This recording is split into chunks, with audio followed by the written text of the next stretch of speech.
I was born in Canada and have dual citizenship with the United States. Both of my parents are US citizens. My name is John Fuller, and I have spent half my life in each country so far. In 1981, my father was transferred to Buffalo, New York for the second time from Montreal, Canada because he had received a promotion. At the time, he was working for a major airline that is no longer in business.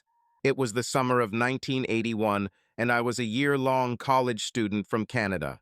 I am now entering my second year of study at the University at Buffalo. My twin sister June was in high school, and my brother Bob was in the same high school. We had a big house with 4 bedrooms, and everyone had their own room. We even had a swimming pool in the house. I lived at home and commuted back and forth to school. We had a large playroom in our house, and a huge group of children always gathered in our house. Mom had to regulate when the children could come. June and her friends were looking for older boys, and Bob and his friends were looking for any girl they could get close to. June grumbled every time Bob and his friends disturbed her and her friends, and then Mom intervened. I was in college, so I got along with both groups. June's friends thought I could take them to some rich guy from college who would come to our house, and I always got along with my brother Bob. Plus, I always made things right with our sister when Bob had problems with her. June and I were twins, but I jumped ahead in school because I always studied hard and enjoyed it. She had brains, but she just got on with it, and that was enough for her. I had the chance to skip a few classes, and I took it. Our parents were strict Catholics. We went to church every Sunday. It was as if they ruled us with an iron fist. The children who came knew about it, so there was no nonsense in our house. All parents felt safe when there were children in our home. If my parents knew how excited my brother and I were, they wouldn't have sent their daughters here. Our parents met with us children every month. We talked about everything under the sun. They were strict with us in matters of sex. When we turned 12, we were taught what sex was.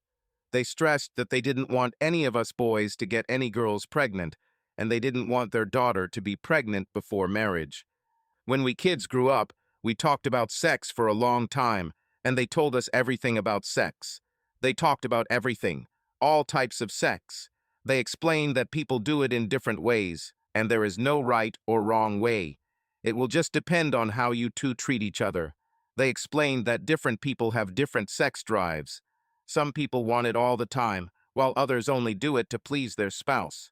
Mom and Dad said they were lucky because they both had the same sex drive and still do it twice a week. When sex wasn't the topic of conversation at our meeting, it was what was new in the local newspaper headlines or on television. Sometimes some kids would die while driving drunk, so Mom and Dad would get hysterical about what went wrong and how it would ruin the child for life. They would tell us what a waste of human life is in just a few minutes of stupid fun.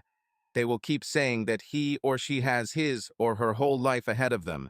This is not something a parent can put together. It will haunt you for the rest of your life. I know the negotiations caused me to drive slower. They wanted us all to get a good education and a good job, to support our family like our father does for us, and to become good Catholics. I chased girls in college, but never felt comfortable with any of them.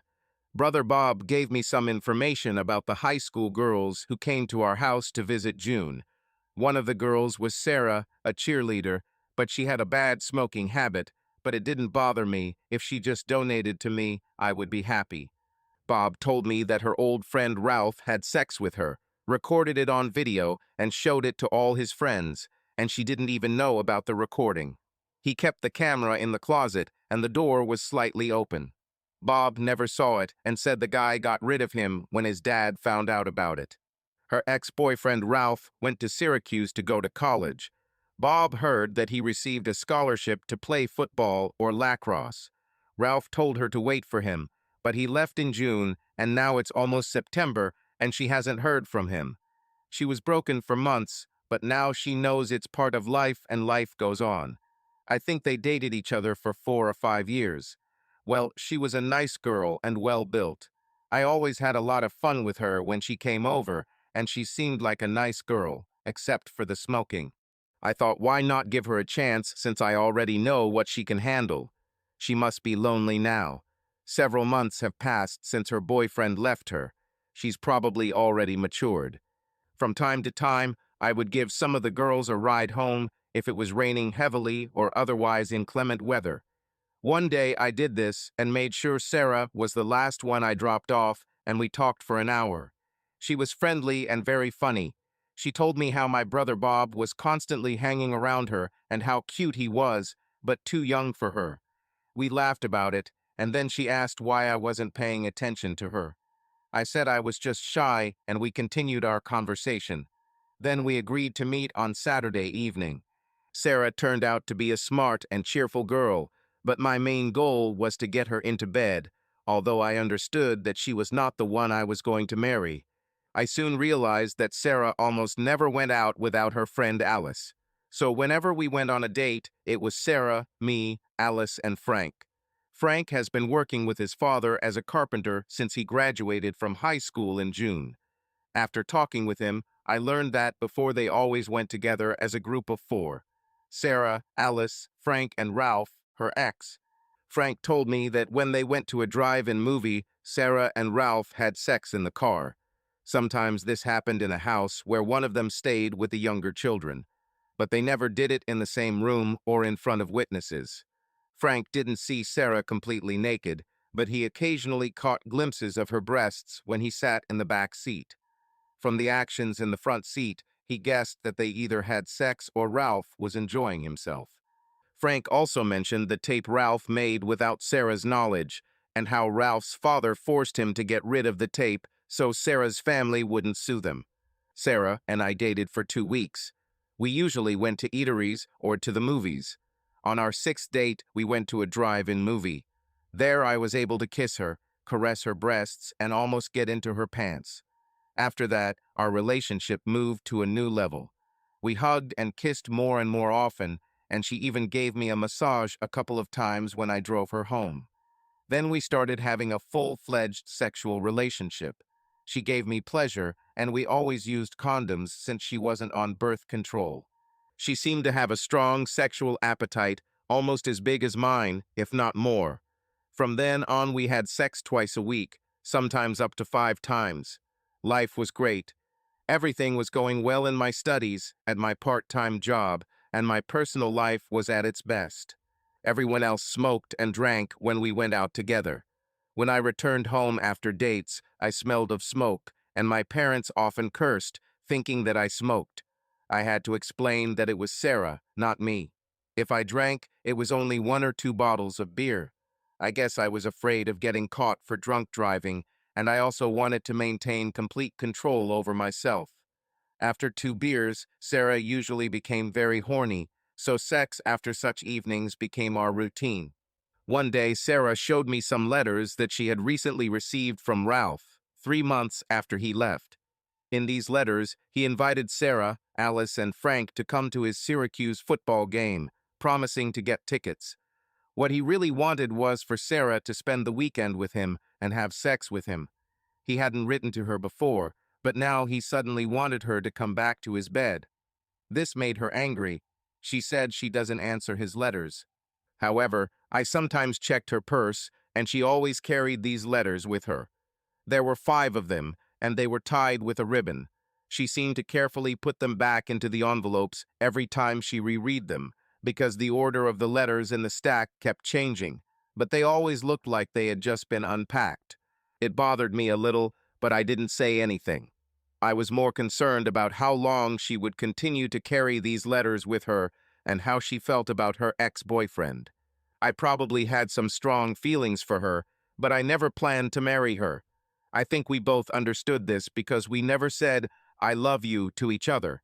We had fun together, much more fun than I've ever had with anyone else. I spent all my free time after work and studying with her. She was at our house almost all the time, either with me or with June. My parents really liked her and invited her to dinner and church events, so she became friends with them too. I didn't really like the fact that she became close to my parents, because I knew that when the time came to separate, it could create difficulties. When I decide to break up with her, I would like to just cut all ties and move on without looking back. But as it turns out, things never go according to plan. Well, I thought, as a last resort, I could rent a room closer to the university to avoid meeting her at home. But that will come later, when I'm ready to finish with her. In the meantime, I still believed that I would marry some girl from the university with a good education, with prospects. Sarah didn't fit into this picture. One day in early November, we went out for drinks with Frank and Alice. We'd had a little too much to drink, and Sarah was in one of those playful moods she sometimes got into after drinking. When we dropped our friends off at home, she told me that her parents wouldn't be there until late in the evening, and we had the whole house to ourselves. We decided to take full advantage of this time. As soon as we entered the house, Sarah attacked me, and I reciprocated. We barely had time to take off our jackets before we found ourselves on the sofa in the living room.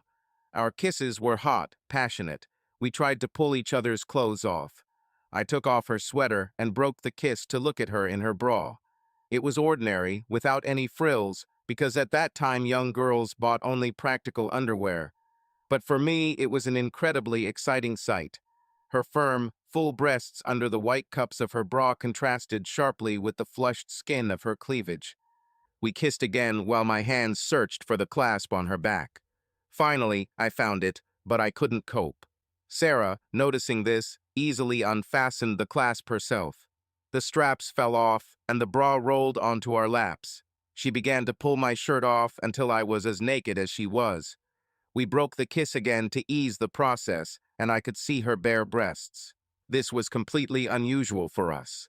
Previously, everything happened in a car or in a hurry in some dark corner, with a constant fear of being caught. But now we could relax, enjoy this moment, and see each other naked. I looked at her beautiful figure and admired the tenderness that she radiated. Her face expressed slight excitement, and this gave her a special charm. She took off my shirt, and we hugged again, this time skin to skin. I felt the warmth of her body as she pressed against me. I kissed her neck, feeling how she responded to my touch, and gently pressed her to me. She moaned in approval of my actions and hugged me tighter with both arms. For some time, we enjoyed the intimacy, the feelings that enveloped both of us. My hands slowly found their way to the waistband of her jeans, and I helped her free herself from her clothes, feeling her also begin to move towards me, helping to remove my pants. When we were finally naked together, I hugged her tighter, enjoying the warmth of our contact. We leaned back on the sofa, feeling every moment as something special. Her gentle touches and our mutual desire created an atmosphere full of warmth and intimacy where words were not needed. We were completely immersed in the moment, enjoying each other's presence and every touch. When I approached her, she smiled softly, her eyes sparkled with some special light, and she leaned back slightly, inviting me to sit next to her. I felt how everything inside me was filled with warmth, and looking at her, I wanted to get even closer, as if there shouldn't have been even an inch of space between us. Slowly approaching her, I felt my hand touch her.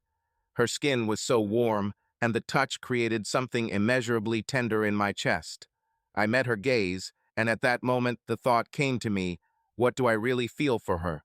Previously, everything seemed so simple. Our connection was light, playful, and, frankly, often limited to physical intimacy. But now, when I saw her in front of me, felt her presence, understood how important these moments were for me, something more than just passion began to sprout in my heart. She slowly wrapped her arms around me, and I leaned down to give her a gentle kiss. Its taste was soft and cozy. It revealed our true feelings. She pulled me closer, and we stayed like that, hugging each other, not wanting to let each other go. I realized that our unity was not just physical closeness. It symbolized something deeper, subtle, but clearly felt a real desire to be close, to feel the other with all my heart. At first, we moved slowly, as if exploring every moment, allowing ourselves to enjoy every touch. I realized how valuable these moments are, full of warmth and mutual understanding. Our hands touched each other, and in each touch there was something indescribable, tenderness that is difficult to describe in words. Every movement was filled with care, and our breathing was synchronized, as if our hearts were beating in the same rhythm. Her fingers gently ran along my back, and I felt a wave of calm and trust wash over me. I slowly leaned down to touch her lips again, and the kiss turned out to be even deeper. It was as if we wanted to stop time at that moment, to stay here and now, where nothing existed except the two of us and our common harmony. With every minute spent together, it seemed that the space around us was dissolving. We forgot about everything in the world, it was just us, and this exciting moment full of emotions, which we wanted to enjoy forever. These moments contained our entire history, all our meetings, all the laughter and tears that we shared. There was a feeling that we were discovering new facets of our intimacy, becoming not only partners, but also something more, almost a single whole. When our energy began to dry up, we simply remained lying next to each other, silently, hugging each other. We both felt deep satisfaction that we were able to fully open up and share this moment. She pressed herself close to me, and I ran my hand through her hair, enjoying this closeness. In this silence, we did not need words, our feelings spoke for us. We were just there, enjoying finding each other and allowing ourselves to be so open and real. These moments, filled with warmth and calm, reminded me that there are things in life that are much more important than any other pleasures. Being close to someone who is dear to you, feeling his warmth and tenderness is what is truly valuable. And at that moment, I realized that my heart had belonged to her for a long time, and that these moments were just the beginning of something much more meaningful and important. I was very proud of myself. Not only had I had a great time sleeping with Sarah at her house, but I think she probably thought I was a real stud. After a while, just as I was thinking about going for round two, Sarah started to get up. She probably wants to go to the bathroom, I thought, and gave her the room. As she lifted me off of her, I saw her eyes move over my body, her face went pale, and a look of shock came over her. "What kind of nonsense is this?" she said, looking at me with bewilderment. I looked down and noticed that something was clearly wrong. Taking a quick look at myself, I saw a torn piece of the protective barrier that should have been intact. "Damn, it seems like something couldn't stand it," I muttered, trying to understand the situation. My gaze slid to the sofa, and I noticed several wet spots on the upholstery. "I think I accidentally tore it," I said, trying to explain. "Are you serious? Why weren't you more careful?" She looked at me angrily. Her irritation was obvious. "Look, I'm sorry. I didn't do it on purpose." "I didn't mean to ruin anything," I said, trying to calm the situation. But the tension began to increase, and I suddenly felt a chuckle. Something about the absurdity of what was happening seemed incredibly funny to me, and I couldn't help but laugh. She, of course, did not appreciate this. "Well, who do you think you are?" she shouted, not hiding her anger. "You're not Ralph. He would never make such a mistake. Get out of my house, and I will go and forget this ridiculous incident." With these words, she went upstairs, taking her clothes from the floor with her. I quickly tried to tidy up the couch because I wanted to leave as much as she wanted me to disappear. The atmosphere was tense, and I realized that this situation was unlikely to end in anything good. As I drove home, I reflected on how strange and absurd this evening had turned out to be. Damn, the sex was the best we ever had, but the ending ruined everything.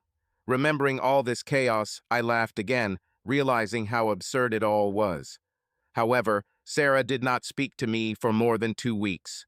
During this period, I decided that everything between us was probably over. But then she suddenly started talking to me again, and to my surprise, we went back to our relationship. This coincided with Christmas approaching, and I knew I needed to buy her a gift. I thought she might just want to get the gift and then leave me. She was going to do an internship at a bank in her second semester, so I decided to buy her a business suit. June helped me choose, and I settled on an elegant yet practical set. For Christmas, I gave her a suit and received a wristwatch from her. But she prepared another gift for me. "I think I'm pregnant," she said, looking me straight in the eyes. I was dumbfounded. Pictures of my short life flashed before my eyes. "Merry Christmas and Happy New Year," I thought, feeling like the world was falling apart.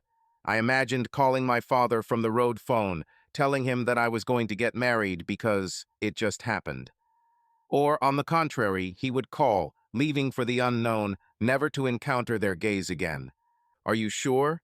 I asked, desperately hoping for a mistake. My sister sometimes delays. I was always like a clock. I never have delays. I'll go to a doctor I know, he can confirm and won't tell anyone. A few days later, her suspicions were confirmed. She really was pregnant. Well, I'm pregnant. What are you going to do? I decided to keep the child. I felt the words get stuck in my throat, but I was still able to answer. I think we should get married, if you want. In any case, I will help raise the child. Our conversations did not end there, but then I realized my whole life would completely change. When will we tell our parents? I think the sooner the better. Where the hell are we going to live? Can you provide for me and the child? You'll have to find a good job and drop out of school. You understand that, right? Yes, I understand all this. Don't worry, we can handle it. I want to talk to my parents first, and then to yours. Your parents will hate me. No, they won't, you know that. I'm more concerned about your family. Mom and Dad went shopping, and I talked to my brother and sister about Sarah. It was a complete mess. June said, "How many times did Mom and Dad tell you to use condoms?" It's torn, June. I didn't notice it, continued to have sex, and, well, you get the idea. They can tear. God, this could happen to me too. Damn, I'll start taking the pills right away. I don't want any kids now, June said. Are you having sex, June? Asked Bob. It's none of your business, dumbass. Well, we're going to have a family meeting, Bob said. It's a pity that it can't be held without me, I muttered. John, will you quit your studies and go to work? What do you think Mom and Dad will say? I think they will help you, but first you will hear enough from them. It's good that it's not me. I walked around the house dazed before our January family meeting. Mom and Dad sat down in the living room, putting their cups of coffee on the table. We children also grabbed something to drink and waited for the conversation to begin. Bob and June didn't take their eyes off me. Dad started and asked, "Does anyone have something to say?" I raised my hand. "Speak up, John. There must be something interesting. You never speak first," said Dad. He didn't know how true this was. Well, I have a serious problem, and I will need the support of my whole family. I got Sarah pregnant. The baby will be born in August. I know what we did was wrong, but it was an accident, and the condom broke. Now I will have to marry her, quit school, and work to provide for her and the child. Mom got up and went to the kitchen to get beer for herself and Dad. They just looked at each other while we kids looked at me. Yes, John, you will have to marry her. Yes, you will have to drop out, and that's what worries me the most. I can't support my family and yours at the same time while you're studying. You need to find a well-paid job to provide for Sarah and the child, and this will be difficult without experience. After that, you will have to attend night classes to get your education. It will be a long road, but we know you can do it. I looked at him, but I couldn't tell how upset he really was. Yes, that's exactly what I planned. Sarah needs to finish school and get a diploma. I hope she plans to do this. I might be able to let you finish this semester, but after that you'll be on your own. I have 2 more children that I want to send to school, and that will take up all my resources. If you and Sarah have nowhere to live, you can stay with us for a while, but we will discuss this together and express our opinion. The meeting lasted 3 hours, and everyone had something to say. Bob and June both worked and said they could give me money if I needed it. They even had some savings in the bank that they were willing to give to me. Mom and Dad took it better than I expected, but I knew that I would have to talk to Dad alone, then he would tell me everything he thought. I went to Sarah since it was still early, and we told her parents. They took it worse, but they couldn't do anything since she was already 18. They said some unpleasant words to me, but after an hour they calmed down and we discussed everything more rationally. When I left, I felt a little better. We spent the next 30 days meeting with her pastor and my priest, discussing what to do.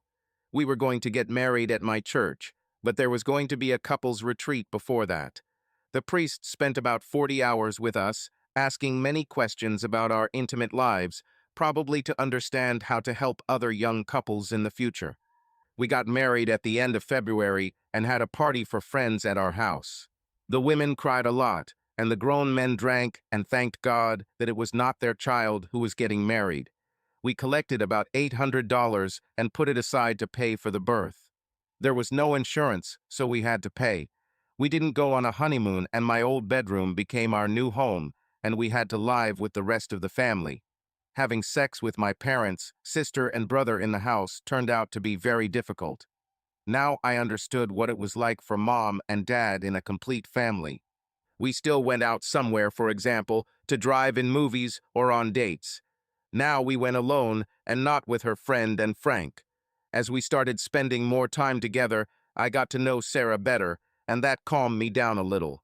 We were still having fun, and there was plenty of sex. However, most of the time it happened in the car because we made too much noise in the house, and I was nervous about being heard. Sarah continued to smoke and occasionally drink lightly in front of my parents, but she only smokes outside. They didn't like it, but they thought she was old enough to know what she was doing. In May, I passed my exams and finished the semester with good grades. After that, I started looking for a permanent job. The job I found was hard but well paid. My father knew the owner of the company, which helped me get a position. I did roofing work on commercial buildings. The work was grueling and required a lot of effort. A whole day in bitumen, which got on clothes and skin, left a sticky smell and was difficult to wash off. At the end of the day, I returned home completely exhausted. Sarah and my sister June received their diplomas in June. Sarah, being 7 months pregnant, looked noticeably rounder. When she approached to receive her diploma, whispers were heard in the hall. After the ceremony, we hosted a party at home for both graduates. Sarah was very proud of her certificate and also received several awards for her excellent grades. It's a shame she couldn't go to college. June was planning to leave for Buffalo in the fall. July and August were hot for both Sarah and me. She had a hard time with her stomach in such heat. She constantly felt discomfort. For me, working on the roof in the scorching heat became even more painful, but the money was good. In addition, my boss began to leave me in charge of the object when he himself went to check on others. This gave me confidence. By the end of August, he confirmed that he was leaving me on a permanent basis and even increased my salary. Despite this, I realized that I wanted to get an education, and there was no way I wanted to work as a roofer my whole life. Sarah gave birth to a beautiful baby boy weighing 7 pounds, 6 ounces at the end of August. We named him after my father, Luke. Sarah wanted to name him Ralph, but the idea just pissed me off. I told her, "Ralph's right in your ass." I was so happy about the birth of the child that this name threw me off balance. However, after a couple of weeks, I forgot about it. We brought the child home, and the daily routine of caring for the baby began. It turned out to be difficult, but the whole family willingly helped. Everyone wanted to hold and feed the child. Sarah quickly settled into the role of mother. Working on the roof became increasingly difficult for me. Now I managed a small team, monitored deadlines, and also went to evening classes twice a week. It took up all my time. Sarah complained that I barely spent time with her. We talked, and she realized that studying was very important to me. From then on, she started helping me with my homework, asking questions about books so that we could spend more time together. Winter in Buffalo has always been harsh. We worked all year round, but in winter the crews became smaller. In addition to roofing work, we also removed snow and ice. There were winters when more than 200 inches of snow fell, and sometimes 4 or 5 feet at a time. The work was hellish, but I was paid well for it. For Christmas, my boss gave me a $3,000 bonus. The next 2.5 years passed relatively calmly. Sarah gave birth to her second child, this time a girl, whom we named after her mother Cindy. We finally moved from our parents' house to a small ranch house that was half an hour from our families but closer to my school. It was a cozy home, and we were proud to buy it. Although balancing work, school, and family responsibilities was difficult, we managed. Sarah continued to support me, helping me with my studies, and this made us closer. She also learned to only smoke outside or in the garage, which pleasantly surprised me. Frank and Alice also got married, having a large wedding reception in the church. They now also have 2 children, a boy and a girl. We see them often, as Sarah and Alice remain close friends. True, talking about Ralph still irritates me, but I have to put up with it. I'm having a really good time with them, but Ralph's name comes up too much in their conversations, which I don't like, although I think I'll have to learn to deal with it. Haven't heard much about what he does. I'm guessing he's still at Syracuse, but I'm not sure. I checked him in the newspaper, and his name was mentioned there in connection with football. He's not a star, just a member of the team who can get a few minutes a game, and that's it. Now that I got along with Frank, he told me about Ralph and my wife before I met her.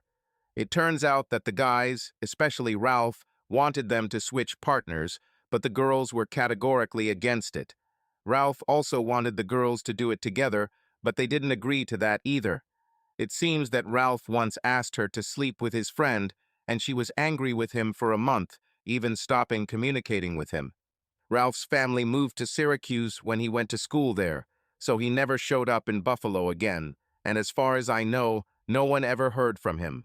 I don't know if anyone is writing to him or not, but no one is telling me anything. According to Frank, no one contacted Ralph or his family, or so Alice said. It's possible that Alice and Sarah are doing something, but if so, he doesn't know anything about it, and I believe Frank. It's been 4 years since Sarah, Alice, and my sister June left school. Next year would be the 5th anniversary of their graduation, and she and Alice were on the committee to organize the reunion. The alumni meeting takes place on Friday, Saturday, and Sunday.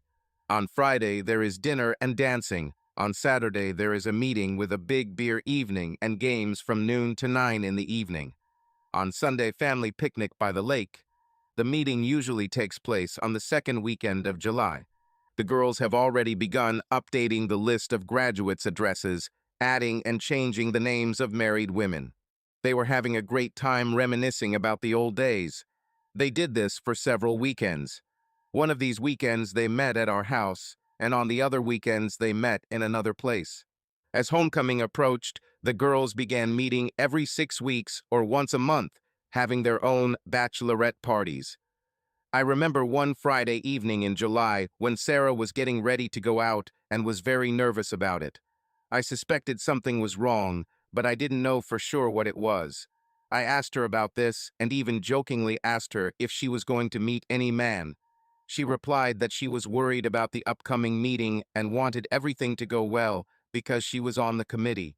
She was dressed in nice jeans and a white shirt, so she was clearly not preparing to meet any man. Even her hair didn't look good, so I just left it and stopped thinking about it. This was sometime in mid-July, and already in September, while waiting in line at the dentist, I picked up the local newspaper Pensaver. This is a weekly magazine that publishes advertisements for garage sales, car sales, and other things. There is also local news and advertising.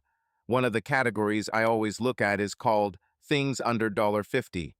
So I bought useful things: car tires, a police and fire scanner, a gun for hunting. After reading my column, I noticed an article about a reunion of graduates in July with photographs. I completely forgot about this meeting. In one of the photographs, there were 10 people from the graduation, and I recognized 2 of them. It was my wife and Alice, although neither of them were in this class. They were supposed to be at a bachelorette party that night. Sarah was wearing a cocktail dress that I had never seen before. She had clearly changed out of those jeans and white shirt. The photo was apparently taken that Friday when she was so excited. There was also a photo from a picnic on Saturday where there was an egg throwing competition. And here she is again, with egg running down her face. I couldn't remember where I was on Saturday, but I knew for sure that on Friday I was babysitting the kids while she was at her bachelorette party. Plus, one of the kids got sick, and I didn't sleep with him until 3 in the morning. At that moment she had not yet returned, but I did not tell her anything. Was she with Ralph at the meeting? This time I will definitely tell her about it. A couple of weeks later, Alice, Frank, and Sarah and I were having a good time, dancing and drinking. We returned home as the children were visiting their parents for the weekend. Everyone was a little tipsy. Frank suggested, "Let's play truth or dare." Frank asked his wife Alice, "Which man would you like to sleep with if I gave you such freedom?" Alice blushed and said, "Honestly, I would choose John. He is such a good and devoted family man. You work so hard, you also study in the evenings, you never complain. You always play with the kids and treat Sarah like gold." The others started making crude jokes about me and laughing, but Sarah came up to me, kissed me deeply, and said that she was the happiest woman in the world. When we had calmed down a bit, it was Sarah's turn. She chose the truth. I asked her, "How many times have you slept with Ralph?" "Wow, how do I know? We dated for almost 5 years. We didn't start having sex right away, but then we caught up." She laughed. Alice, Frank, and Sarah laughed too. "No, Sarah, I mean how many times have you slept with him since our wedding?" "What? Never. I don't even understand what you're talking about." When she gets nervous and lies, she starts swearing. It's always like this. Hell, the last time I heard from him was when he went to school in Syracuse and his family moved there too. Why do I need it? I haven't heard from him since then, except for letters where he called me to come, but I didn't even answer. He left, and I don't care about him. I showed you those letters. In July, you went to a bachelorette party on Friday, but ended up at his homecoming in a cocktail dress that I've never seen before. You wanted to see him, so you went and didn't tell me, right? No, I went to see how they organized the meeting and get ideas for ours. I knew you'd be angry if you found out. You'd think I went to see him. So I went with Alice and Frank, trying to hide it so as not to upset you. We spent some more time at the lake on Saturday. I'm really sorry, I hate to upset you, but I want our meeting to go well and to get some recognition for it. Well, now I'm upset, and you should have been honest with me. If I catch you with him, it's all over. You can pack your things. If I even suspect that you are trying to contact him, it will be the end. Do you understand me? Yes, yes, I understand you. You're all I need, and I'm not going to see him. This chapter of my life is tightly closed. Then she came over and hugged me again, apologizing, saying that it was all just for the reunion, and there was nothing more to it. Well, as might be expected, my discovery of her secret excursion spoiled our game of truth or dare, and after a while, after a couple more drinks, Frank and Alice said goodbye. Sarah and I cleaned up a bit and went to bed. Sarah, uncharacteristically, took the initiative. Instead of the usual goodnight kiss and then rolling on opposite sides of the bed, as we always did, today she held the kiss a little longer, as if something had changed in her mood. I felt her lips softly touch mine, then the kiss became deeper and more passionate. It was as if all the barriers between us had dissolved, and the usual calm goodbye before bed turned into something more important. We continued to kiss, our lips intertwined, and her hand gently slid over my stomach. This gesture was unexpected but pleasant for me. She touched me slowly and confidently, creating a slight excitement, as if we were returning to those times when our passion for each other was especially acute. I couldn't hold back a quiet sigh, feeling the warmth of her palm, and this added an atmosphere of special intimacy and trust. Her lips, leaving mine, began to lay a path of tender kisses down to my neck, causing my breathing to quicken. I couldn't help but respond to her caresses and reached for her breasts. This was new for us. She seemed especially open, not hiding her desires. My touches were met by her slight moan, and her smile gave the moment even more intimacy. Then she carefully slid lower, going down to the level of my stomach. I felt a sense of excitement and surprise as she pulled my clothes aside, leaving me completely naked. At that moment, I thought that everything that was happening was completely different from our usual moments. Before sleep, everything became deeper and more sincere. She leaned lower, and all I could do was close my eyes and trust her touch. I did not expect such openness on her part, because she usually refused such gestures, citing fatigue or awkwardness. But today her intentions were clear and her actions confident. I couldn't help but wonder what had changed her so much to make her discover this new side. But to be honest, I didn't want to think about it at that moment, since we were just enjoying each other. After that, she still didn't stop. Her hands continued to touch me tenderly, and there was some special care in this. Then she took off her nightgown, leaving her as naked as me. She carefully climbed on top, and I felt her warmth next to me. This was also new. She had always preferred to be on the bottom. But this night, there was something different about her, something more bold and confident. We moved together, adjusting to each other, and every breath we took seemed to strengthen the connection between us. She took my hands and placed them on her breasts, asking me to squeeze them tighter. Her frankness in this request and her determination amazed me. It was as if we were discovering each other anew, getting rid of all previous barriers and restrictions. At that moment, everything that surrounded us seemed to cease to exist, only we remained, completely immersed in each other. We climaxed almost simultaneously, and despite the fact that I had only recently been at my peak, her passion seemed to reignite the fire within me. Everything that happened that night was something special, not just a physical union, but a deep, emotional connection, the discovery of a new level of intimacy that we seemed to be only now beginning to truly understand. We remained lying there, huddled close to each other, and fell asleep still connected. I wanted to ask her why she changed so dramatically, but decided to leave it for later. That night, she did everything she could to be perfect for me. I think she was trying to make amends and be extra nice because she knew how angry I was. The next morning, I decided not to ask questions, leaving everything as it was.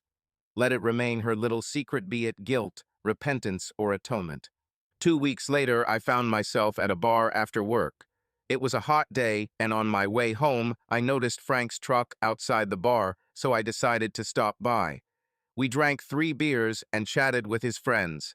Frank was sitting at the counter, and I was standing about 4 feet away talking to some guy about boats. At this time, another man approached Frank and began to talk to him. I heard their conversation, although I continued to maintain a conversation with my interlocutor. "Hey, your wife and Sarah wanted to know about Ralph Piker." Well, I received a letter from him. He wrote that he had been in reserve service for 6 months and therefore could not come to the reunion, but he said that he would definitely come to the next reunion.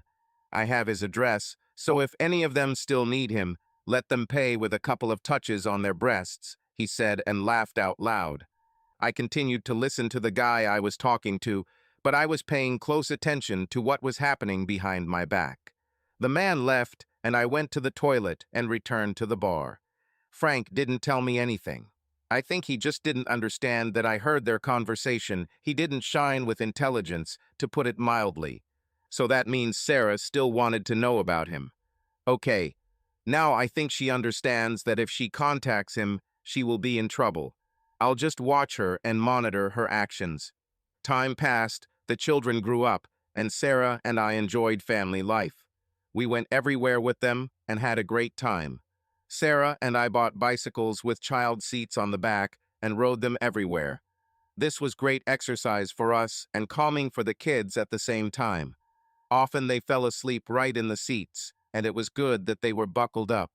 My sister June graduated from the university at Buffalo, and my brother Bob is studying there now and will graduate in a year. I also received a diploma and now work in a software development and design company. There are only 6 of us, including the owner. He pays well and looks like he's going to retire soon if I understand him correctly. Judging by what we're working on now, he plans to sell one of the programs we're developing to Kodak and then leave. I have been working on this program since the very beginning of my work in the company. He chose me because of my high grades. I made a lot of changes to the project, correcting its errors. I think the sale of the program is not far off, and buyers will make final modifications to suit their needs. I would like to continue working on it, but the decision to sell remains his. June and her husband Jerry welcomed their second child. Jerry is a calm person, somewhat similar to me. June and Sarah were always loud and loved to be the center of attention. I don't know why they chose people like us. Well, with Sarah, I know she got pregnant and we had no choice. Sarah was a wonderful mother and a great wife. She did everything. She painted our ranch-style house herself. I did this while the children were sleeping or playing in the yard. She wouldn't let me help after work, insisting that we ride our bikes with the kids instead. I don't understand where she got her strength from. I told her parents that she was a workaholic, but they didn't believe it. They said that at home Sarah always just put on makeup and chased boys. She didn't even wash the dishes, let alone do any other housework. Our sex life was good. From time to time, Sarah turned into a real sexual fury, like that night after the game of Truth or Dare. This always happened after her hen parties or some kind of meetings where she and her friends whispered. I thought it was just her fantasies that meant nothing. To be honest, I myself sometimes fantasized that Pamela Anderson was in bed with me instead of her, and considered it harmless. Sarah, June, and Alice's high school reunion went well, as far as I'm concerned. I didn't go. The girls said they don't bring a sandwich to a seafood party, basically making it clear that I should stay home. I sat at home with June's husband while they had fun. I didn't hear anything bad, so I think everything went fine. However, their 10-year reunion is just around the corner. How quickly time flies. It was February 1991. At work, I picked up the morning newspaper and saw a large headline. Army Captain Ralph Piker of Buffalo War Hero. The article stated that he destroyed 3 Iraqi tanks, captured 22 Iraqi soldiers, and rescued 11 civilians from Kuwait. Among those rescued was a pregnant woman, whom he and the doctor helped give birth to a girl. The article mentioned that he would receive awards and medals from the Army for his actions. I couldn't finish reading the article and went back to work, angry as hell. Yes, I was angry. This man is my wife's ex-lover, whom she probably thinks about from time to time. And now he is also a war hero. I chuckled to myself. I should write a story about this. It's probably all just in my head. There has been no communication between them for many years. Moreover, most likely, he is already married and has his own family. Sarah is happily married and has her own family. I tried to put it out of my mind and focused on work. At home, Sarah was all smiles and in a good mood. Nothing was said about this newspaper article, but I knew that seeing his name in print pleased her. The phone rang all evening. Friends called to discuss the article. It was hard for me because we ate dinner while watching TV, where this news was also mentioned. Sarah told the children that this was her ex-boyfriend, whom she dated before me. Why did the children need to know this? And I had no idea about this whole story. All this was unpleasant for me until the excitement died down after a couple of weeks. At work for the past few months, I've been working with a new girl who just graduated from college. Her name was Jin Beek, and she was the very girl I dreamed of marrying. We both had higher education and promising futures. Every time I thought about her, I became depressed about my situation. Of course, it's a fun idea to have an affair with a young girl, but then you can forget about your dreams. That's where I ended up in life. I had fantasies in my head about being in bed with her. So what? Dreaming is not forbidden, and fantasies even made my relationship with Sarah more passionate. We'd go out for drinks after work sometimes, and Jean seemed like a really nice girl.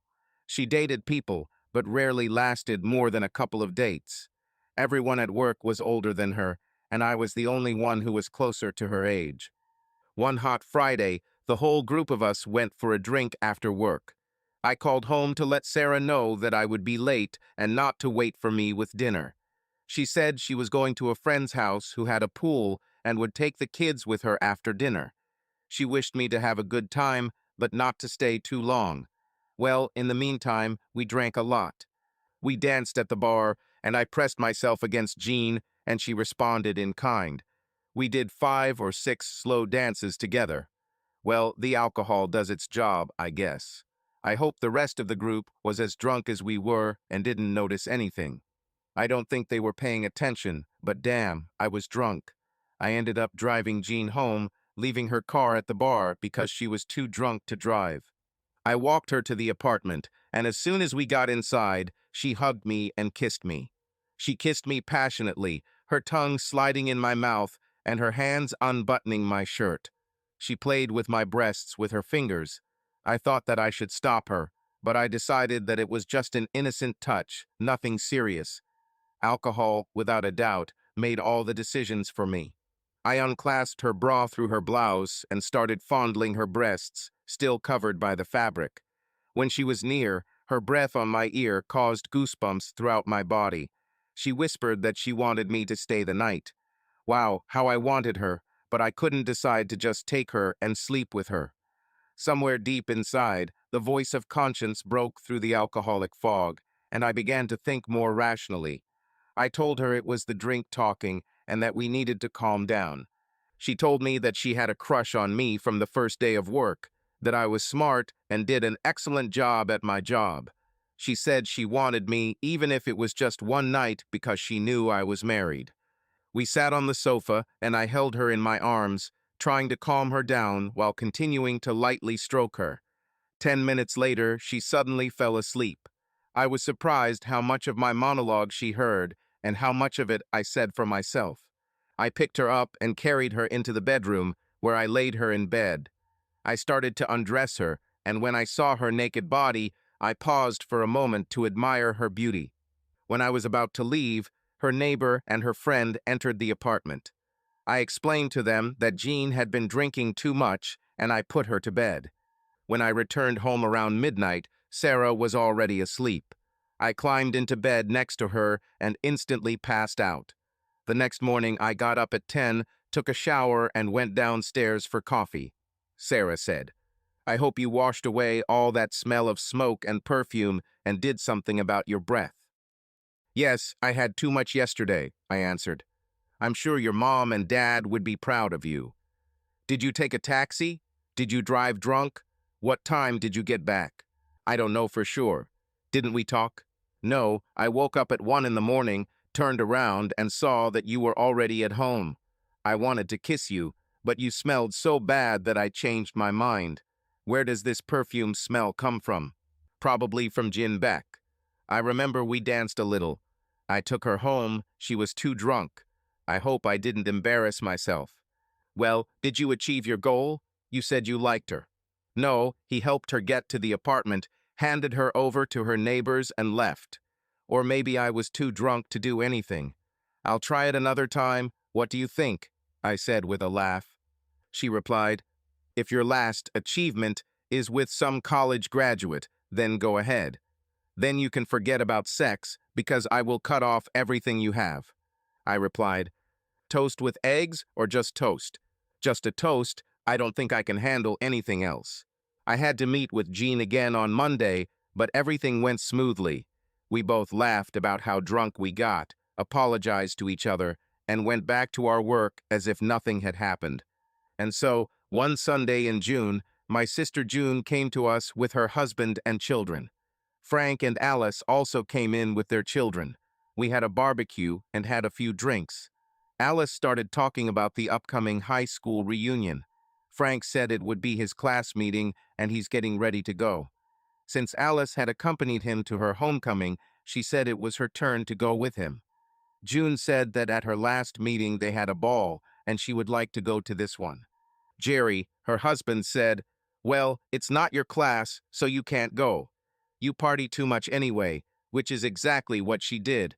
I knew June was hot for Jack, the guy she dated in high school, and the reunion was related to his class. "Well, good girl," June jokes. "My company isn't having a party this year, so I'll probably just go to the party." "What do you say, Sarah? Do you want to come with me?" "Of course, why not? I'm always ready to party." Alice said, "Okay, then I can hang out with you guys and let Frank do his thing." The three girls said what they would wear and who would be there as far as June knew, but no one said a word about Ralph being there while I was in the room. Jerry and I were cooking when he asked me, who are Ralph and Jack they were talking about and laughing at? I told him, and now we were two guys who were unhappy campers. I told him about Jack, and he told me what was said about Ralph. Yes, as you may have guessed, we both got very drunk that night. On the 4th of July, Sarah and I were going to a party for all of our employees, which my boss paid for. But one of the kids got sick, so I went there alone and Sarah stayed home. This was the insurance company we work with. Our company is too small to have parties, So the boss decided that we know most of the people at the insurance company, so why not join them and he will pay for it. Well, I was hanging out with our group, or should I say Jean, and we were having fun. She was wearing a short white top tied at the waist and short shorts.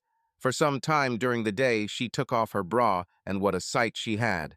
A lot of guys tried to pick her up, but she always came back to our group. I started to get jealous, but I had no connection with her, and I felt funny about it. The party started at noon, and at 6 all our people left except for me and Jean. I abstained from beer since I was 3 because I knew it would be a long night. Jin continued to drink, but in small quantities. She was still dancing with the other guys, and now they were trying to make a big move to take her home and taste her a little. She came up to me at 8 and rubbed herself against me. Guess how many people want to sleep with me? She laughed. All guys and even a few women.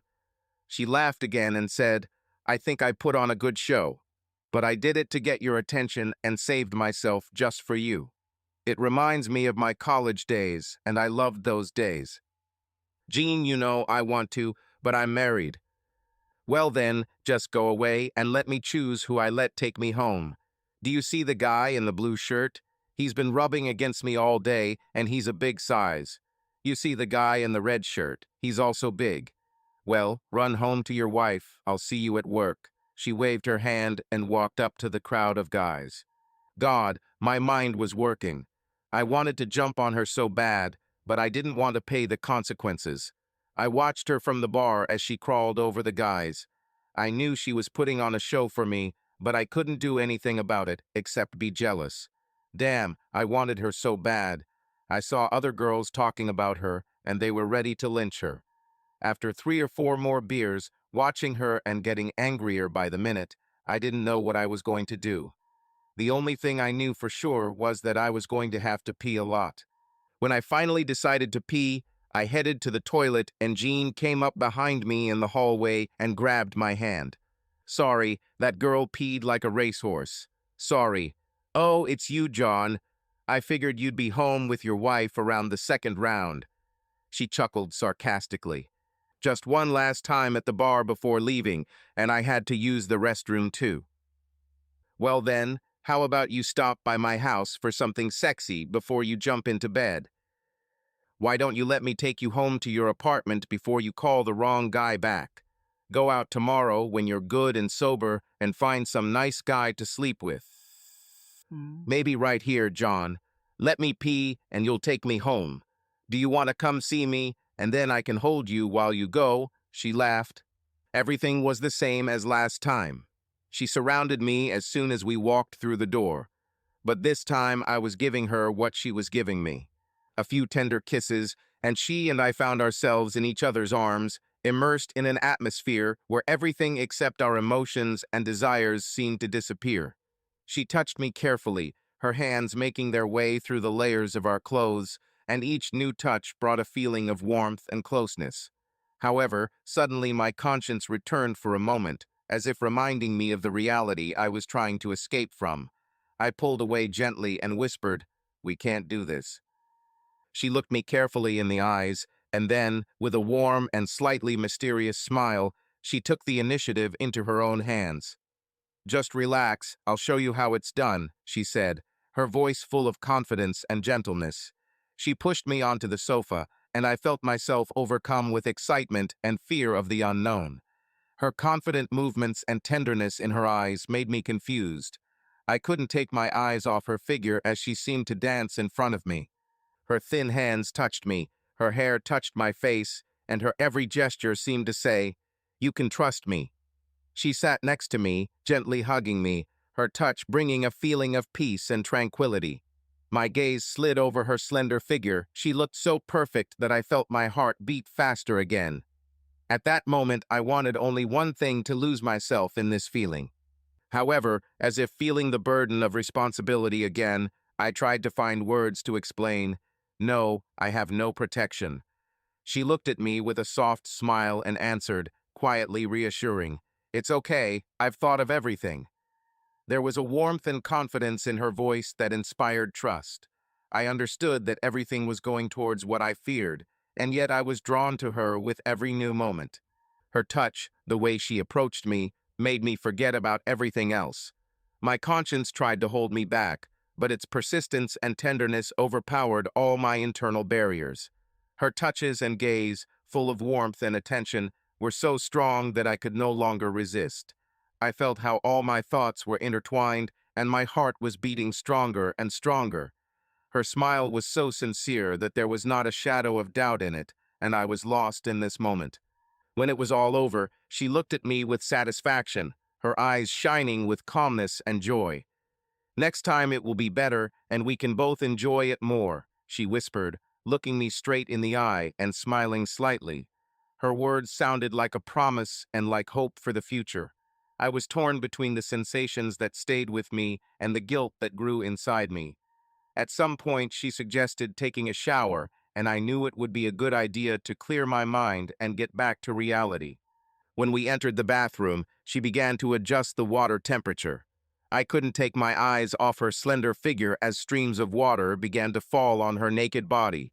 Her beauty caught my attention again, and I couldn't help but notice how naturally she moved, as if water were her natural element. She turned to me, smiling and motioning for me to join her. She slowly hugged me under the stream of water, and I hugged her to me, feeling the warm drops falling on our shoulders. This moment was filled with some strange but pleasant feeling of peace and harmony. She carefully touched my face. Her gaze was full of warmth and tenderness. We stood there, hugging each other, and I felt the tension slowly go away, dissolving with the water. After the shower, she silently came out, wrapped in a towel, and began to dry herself. I watched her through the textured shower door, and at that moment my mixed feelings awoke again. Her confidence, her beauty, everything that happened between us was so attractive, but at the same time I could not get rid of the feeling that I was violating something important and sacred. Eventually, I too finished my shower, dried myself off, trying to get rid of the remnants of the experience, and felt that I needed to get home as quickly as possible before Sarah noticed my absence. We said goodnight after talking for half an hour, and I returned home at midnight. Sarah was just getting ready for bed when I entered. "How was the clam picnic?" "Okay, but we couldn't find out what the boss is going to do with the business. He said he'd give me 3 months' notice if anything changed, but I haven't told Sarah yet. To be honest, I was more interested in Jean. You've been mentioning her a lot lately, especially after you took her home and put her to bed." "I didn't put her to bed." "I know. I was just checking to see if you might change the story." "You can't catch something that's not there, honey," I said, trying to look as innocent as possible. "Everyone has a little fantasy in their head, and you and I are no exception. Yes, for me it's Jean, and for you it's Ralph. I never said it was Ralph. It could be 4 or 5 men. What do you know, smart guys. During the 10 years of our marriage, I hardly spoke about Ralph, except for an article about him in the newspaper. How many times have I heard about Jean in this short time, dear? Now turn to me and take care of me before one of the children wakes up sick again." 10 days after the picnic, Jerry called me and asked me to meet for lunch. Over lunch, he asked me what I thought about June and Sarah going to homecoming.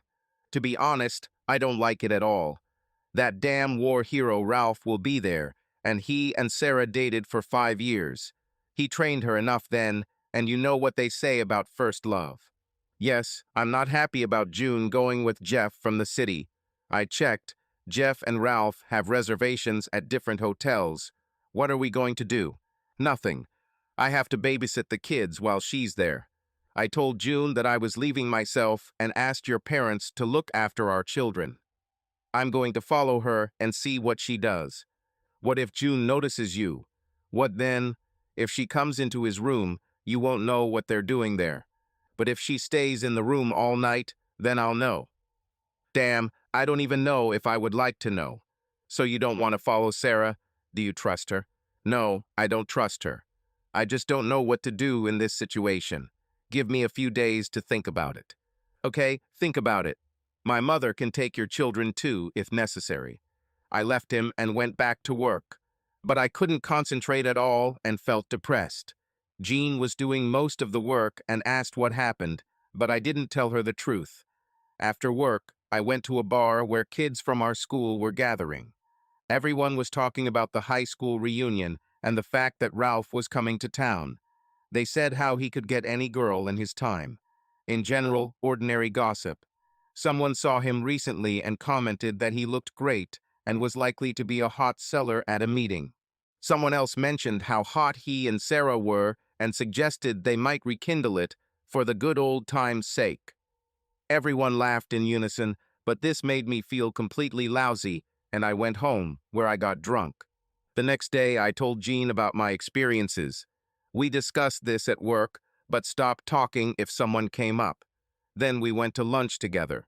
Jean said, "I don't think you should follow her. If you get caught, all hell will break loose. Why not hire someone or let me follow her? You said that there are more than 1,000 people in its edition. I can handle it. I've been to more other people's parties than most people have been to their own. Do you think you can do it? You are too young and beautiful. That's what makeup is for, honey. Don't worry. The only thing you have to worry about is whether I'm telling you the truth," she said with a laugh. Damn, I completely forgot about that. I saw her only once. I'll have to watch it beforehand to remember it properly. Okay, go ahead. If you get caught, I'll tell you that you're just a crazy girl who wants to get me into bed. Great idea. Tell her the truth, she answered with a sly smile. She took off her shoe and touched her foot to my groin. With the same sly expression, she looked into my eyes, enjoying my torment. I grabbed her foot and pressed it even harder. It's not worth doing this here and now. But I would love to continue later. For now, I want to focus on what Sarah might be up to and how to deal with it. I let go of her leg, and she ran over me again, as if saying goodbye. Okay, I'll be your private investigator, but if you need more, you know what to do, just ask. Sarah bought a new homecoming dress and got her hair done, even new underwear. She also bought a beer ball party outfit. On the day of the gala dinner, we talked, and she said, "We'll probably be late, so don't wait for me." She continued, "The bars close at 2 in the morning, and then we'll go to the diner for something to eat. I'll be back around 4 in the morning so as not to disturb you. Well, you bother me anyway. It's important for me to know that you're safe and not lying around in a ditch somewhere. Don't be such an alarmist. I'll be with your sister and friends. What could happen to me?" She left at 6:30 for Frank and Alice's house to meet June there. I gathered the kids and we went to McDonald's for dinner. When we got home, the phone rang and I answered. It was Jerry. He wanted to know if anything had changed. I didn't tell him anything about Jean spying for me. I told him nothing had changed, but asked him to keep me posted if he noticed anything. He said he was leaving and wished him luck. I took the kids' videotapes and made them popcorn. We watched movies, they fell asleep on the couch, and I carried them into bed, one at a time. Then I opened a beer and sat down to wait. I wondered if I could even trust Jean. I didn't think she would lie, but I knew how much she wanted me, and I thought about how easily she could mislead me into thinking badly of Sarah. I was also worried about how she would handle the homecoming and hoped she wouldn't get caught or get hurt. I wondered how many people had come out of the 1,000 graduates, hoping it was a lot so Jean could easily blend into the crowd. I showed her the yearbook so she could recognize a few names. Even though I didn't know her well, I was confident that she would cope. I received my first call from Jean at 10:30 p.m. She said that everything was going well, and laughingly said that she took several phone numbers to call the guys and arrange dates. She said she was having a great time, and that if someone starts asking too many questions, she just apologizes, says she's seen someone she needs to talk to, and leaves. She said she had already eaten well, and that Sarah and June were behaving themselves so far, and promised to keep me posted. After her call, I felt calmer. Damn, she was a sweet girl, and I really wanted her, but I was afraid of paying too high a price for it. My family was too important to me. The next call from Jean was a few minutes after midnight. She said she was having a great time, but she was getting groped quite well. She mentioned that there was a guy named Mike waiting for her next to the phone booth. I didn't know him. He lived in Rochester. Jean said that both girls danced with many guys, but most often with Ralph and Jeff. Jean noticed that these guys seemed to be going all in.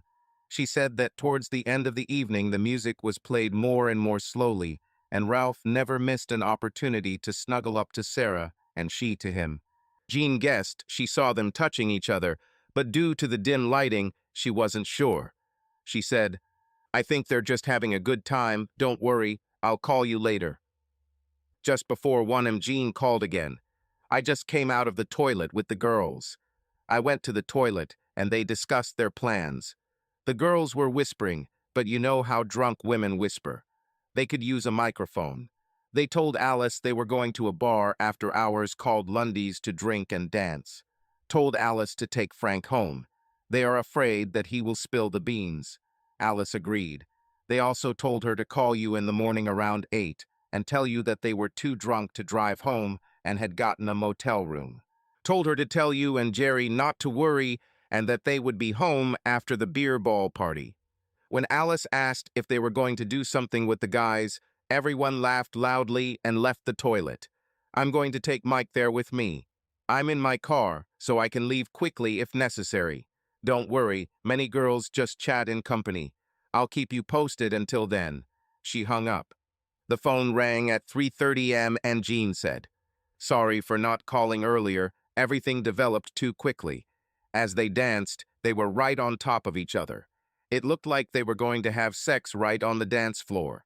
I heard the girls talking again in the restroom, and they were discussing that they were going to go to different hotels and meet tomorrow at 11 am at the Motel 8 in Columbus. They called there to make a reservation. We discussed whether to call you in the morning, but decided that we were too afraid.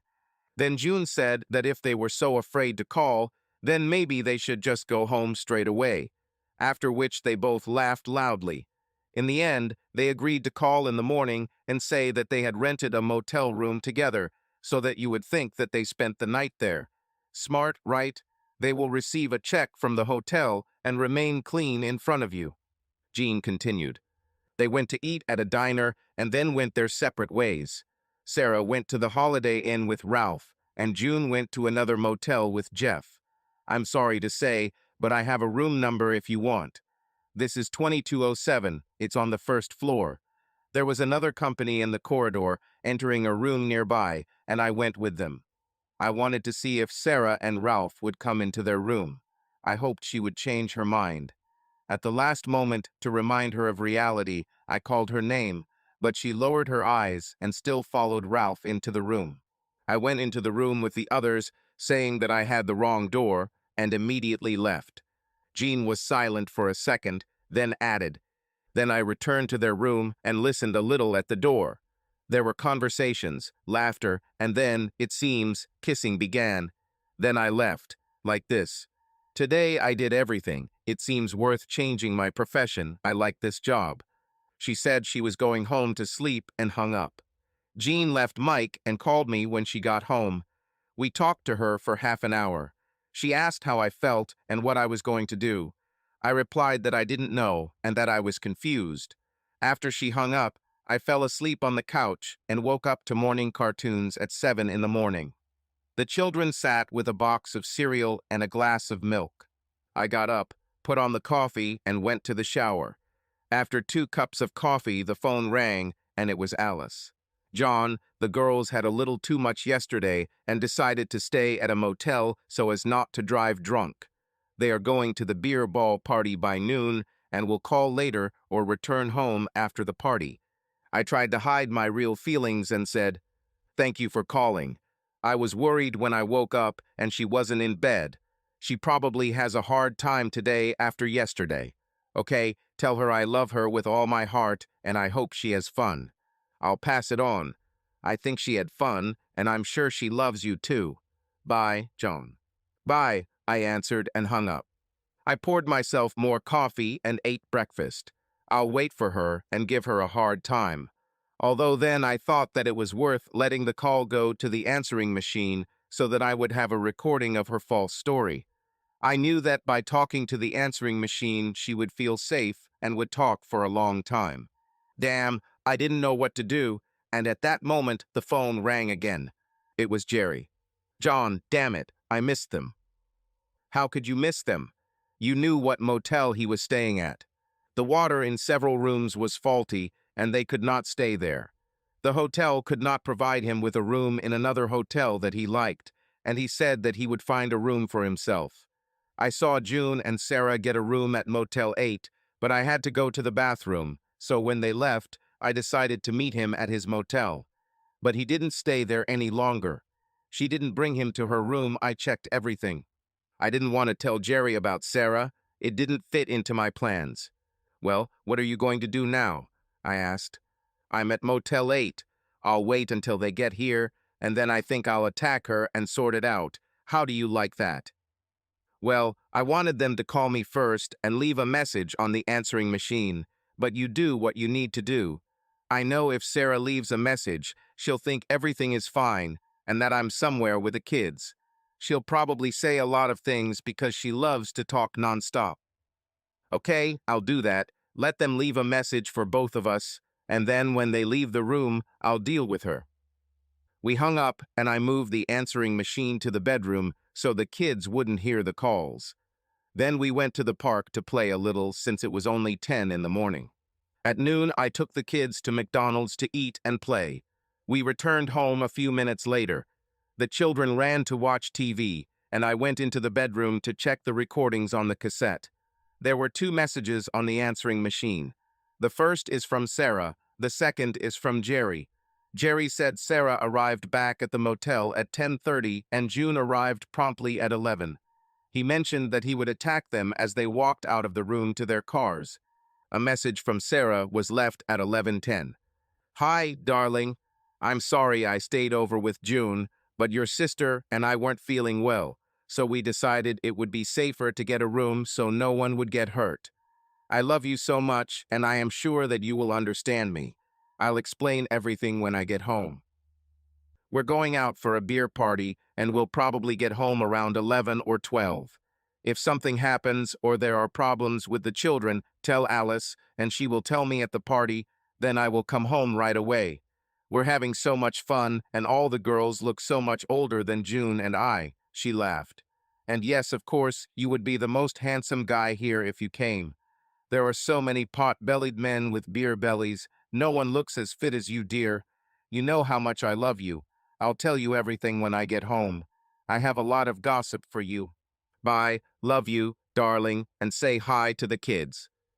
Jerry must have dealt with them by now. I wonder if they will give in or resist. Hell, she'll probably go straight home after this. After Jerry's prank, she definitely won't go to the party, knowing that she was caught. I need to prepare what I will say to her. I hope I don't lose my temper and hit her. Although I could never hit her even if she slept with another man. I know one thing. First I will get to June, and then I will divorce Sarah. Let her raise the children, and I will be free and be able to have fun like I didn't have time in my youth. I looked at my watch. It was 1:20 when the phone rang. Hello. John, it's me, Jerry.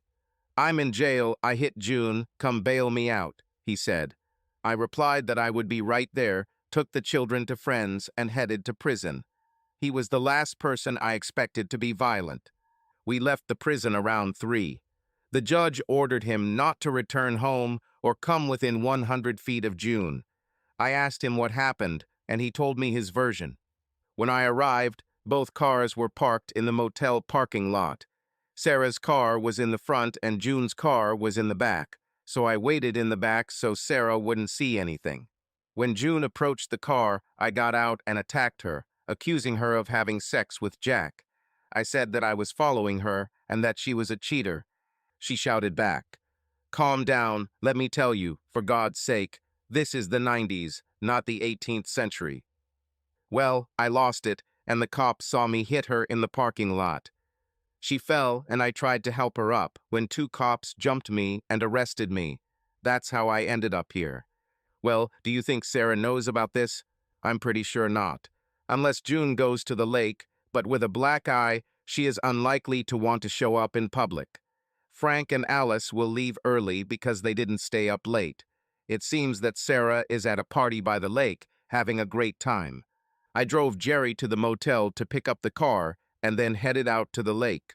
There were no street telephones. The children immediately broke everything. I noticed Sarah's car parked nearby and went to look for her. I knew she was wearing a bright yellow top with matching shorts and a scarf, a great outfit that she had bought especially for the party. 20 minutes later, I saw her. She was wearing jeans instead of shorts, which seemed odd given her purchase and the 30-degree heat. I stood to the side and looked at her and Ralph. I recognized him from a newspaper photograph and Frank's school yearbook. However, I didn't need a photo. He wore a gold t-shirt with the number 7 and the name Spiker. She was wearing a white t-shirt with the same number and the surname Spiker. Her yellow scarf was tied around her neck, probably to hide the marks, because in this heat, the scarf was clearly unnecessary. She probably wore jeans to hide the marks on her feet. Hell, that's exactly right. There were more than 30 people in one group. I counted 15 team jerseys and about 10 more in other places. I watched as Ralph tried to kiss her neck, and she let him while she looked around to make sure no one was looking. If anyone was looking, she pushed him away. When they thought that no one was seeing them, he stood behind her, pressed himself against her body, and she moved towards him. Several times I saw him put his hand under her loose t-shirt, cup her breasts, and massage them. She leaned her head back on his shoulder and sneaked kisses while his hands caressed her breasts. Several times they embraced, merging in passionate kisses, their tongues penetrating deeply, and their hips pressed against each other, moving in unison. Finally, she got up to leave, and he said something. Perhaps she replied that she needed to go to the toilet and left. I followed her since it was not far to the restroom. When she came out, I took her by surprise, and she asked, "What are you doing here?" "Oh, I was just driving by and remembered that there was a party here. I decided to stop by for a couple of beers, have a burger for dinner, see which of your classmates had gained how much weight, and then leave. I don't want to ruin your fun. Ha ha, say I'm your cousin or another classmate. Or do you not want me here at all?" I leaned over and kissed her lightly. "No, that's not the point. I'm just surprised you're here. Have you seen Alice and Frank?" "No, I just arrived, saw the barn, and decided to go to the toilet first, and then look for you. Cool t-shirt, by the way. Where's the beer and burgers?" "Well, you go to the toilet, and I'll bring you a beer." Yes, I already was. At that moment, Frank and Alice approached us with another couple. Both guys were wearing t-shirts. Alice also had a t-shirt with her husband's name on it, just like the other girl. I extended my hand to the guy and introduced myself. "My name is John." He also said his name and the name of his wife. They both complimented the party, and we decided to find our group and chat. Alice and Frank led us in the opposite direction from the football team, where Ralph was standing. We walked up to a table on which there was beer, and nearby guys were frying burgers. I noticed that both girls were visibly nervous and wanted me to leave. I walked over and got myself a burger. Many people stopped, greeted our group, and just as quickly left. In a short time, we saw a lot of people. I was on my second burger and beer when I noticed Ralph heading our way. As soon as he approached, I turned to Frank with my back to Ralph and Sarah. I heard him tell her that she left him and he found her because he wanted to go to the toilet. She said that she was just chatting with friends and would be right back, and let him go to the toilet. He left and I finished my beer and told Sarah I was leaving. "I'll walk you to the car," she said. "Do you understand why we rented a room? I have a check. Maybe I can write it off for taxes, dear." "Great, you're great," I said. She pulled the receipt out of her jeans and I looked at it. "Okay, I'll figure out how to include this in taxes." She was clearly relieved, but seemed worried that she had never seen my sister. We kissed, and she said that I would see her in the evening. I went home, picked up the kids, took them to get something to eat, and returned home by 7 p.m. feeling tired. I played the tape for the kids to watch. Then Jean called and told her about the events of the day. It felt good to talk to Jean, but I knew I shouldn't feel that way. In my heart, I almost decided that I would have sex with her. It was an unpleasant feeling, and it made me feel bad. My marriage was in complete shambles, and I didn't know what to do about it. Do I love Sarah? Did I love her at all? If she hadn't gotten pregnant, Would I have married her? Or is it still not? Am I starting to fall in love with Jean? She suits me better. We have the same education, similar jobs, good salary, smart and beautiful girl. Damn, I'm confused. When I hung up, Jerry called me. He said that the children are with him, and he is now calm. He visited June in the hospital.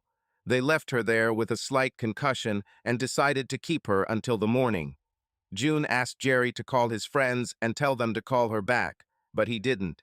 She was given a sedative and slept most of the time. Later, I put the kids to bed, sat on the couch, drank beer, and cooled off under the fan. At 11, I took a shower and lay on the bed, turning on the news when I heard Sarah's car pull up. She came in and said she would go check on the kids and kissed me. She had mint gum in her mouth, and she was wearing one of my shirts, which she apparently took from the kitchen. Obviously, she didn't want to come back wearing a t-shirt. She was still wearing a scarf, which looked completely out of place. I watched TV without letting her notice that I was watching her. She left the nursery and went into our bathroom, closing the door behind her. After some time, she came out wearing sweatpants. Can you imagine? Sweatpants and a yellow scarf in a 100-degree heat in the bedroom. I turned away, saying that I was tired, and offered to tell everything in the morning if she didn't want to talk now. No, in the morning, she answered, kissed me good night, and we both turned our backs to each other. I lay there thinking about what I learned in health class. When is the deepest stage of sleep? I decided to wait until 4 in the morning and try to remove her tracksuit without waking her. She had drunk enough that she probably wouldn't feel anything. At 4 in the morning, I got up and slowly began to remove her scarf. In the faint light that came from the small flashlight on her keys, I noticed bite marks and marks on her neck. I then moved on to her sweatpants. She had already thrown off the sheet as she was hot. It took a little time, but not as much as I expected. When I took them off, I saw marks on her legs and upper arms. She wouldn't be able to wear shorts until these marks disappeared. Her outerwear turned out to be more difficult. Luckily, it was one of my shirts that was too big for her. After much effort, after about half an hour, I managed to remove it. Now she was completely naked. I wanted to take her photo, but I didn't want to wake her. There were also marks on her chest, although there were fewer of them. I carefully covered her with a sheet and put her tracksuit and scarf in the bathroom. Despite her cheating, I felt aroused looking at her body. Her slender legs that met gracefully at the top, the smooth, flat stomach that she had worked so hard on, the full, firm breasts that a few hours ago were probably tense with excitement for her lover, her thin neck, partially covered by her tousled hair, and finally her beautiful face. I forced myself to look away, suppressing the desire. I had responsibilities, and I had to do them. Then I took her purse and went with her to the kitchen. There I searched for her and found the address and telephone number of her lover. He was now in Ohio. In addition, the bag contained 2 packs of 3 condoms. I wonder how many of them she's already used. I put everything back in my bag and went back to the bedroom. She was still fast asleep, wrapped in a sheet. I was standing by the bed when the alarm rang at 7 in the morning. She jumped up sharply, and I tore the sheet off her. Now she lay completely naked. What are these marks on your body? Are these love bites? Damn, on your neck, chest, and legs. What does this all mean, Sarah? She tried to grab something, but I threw the sheet far from the bed.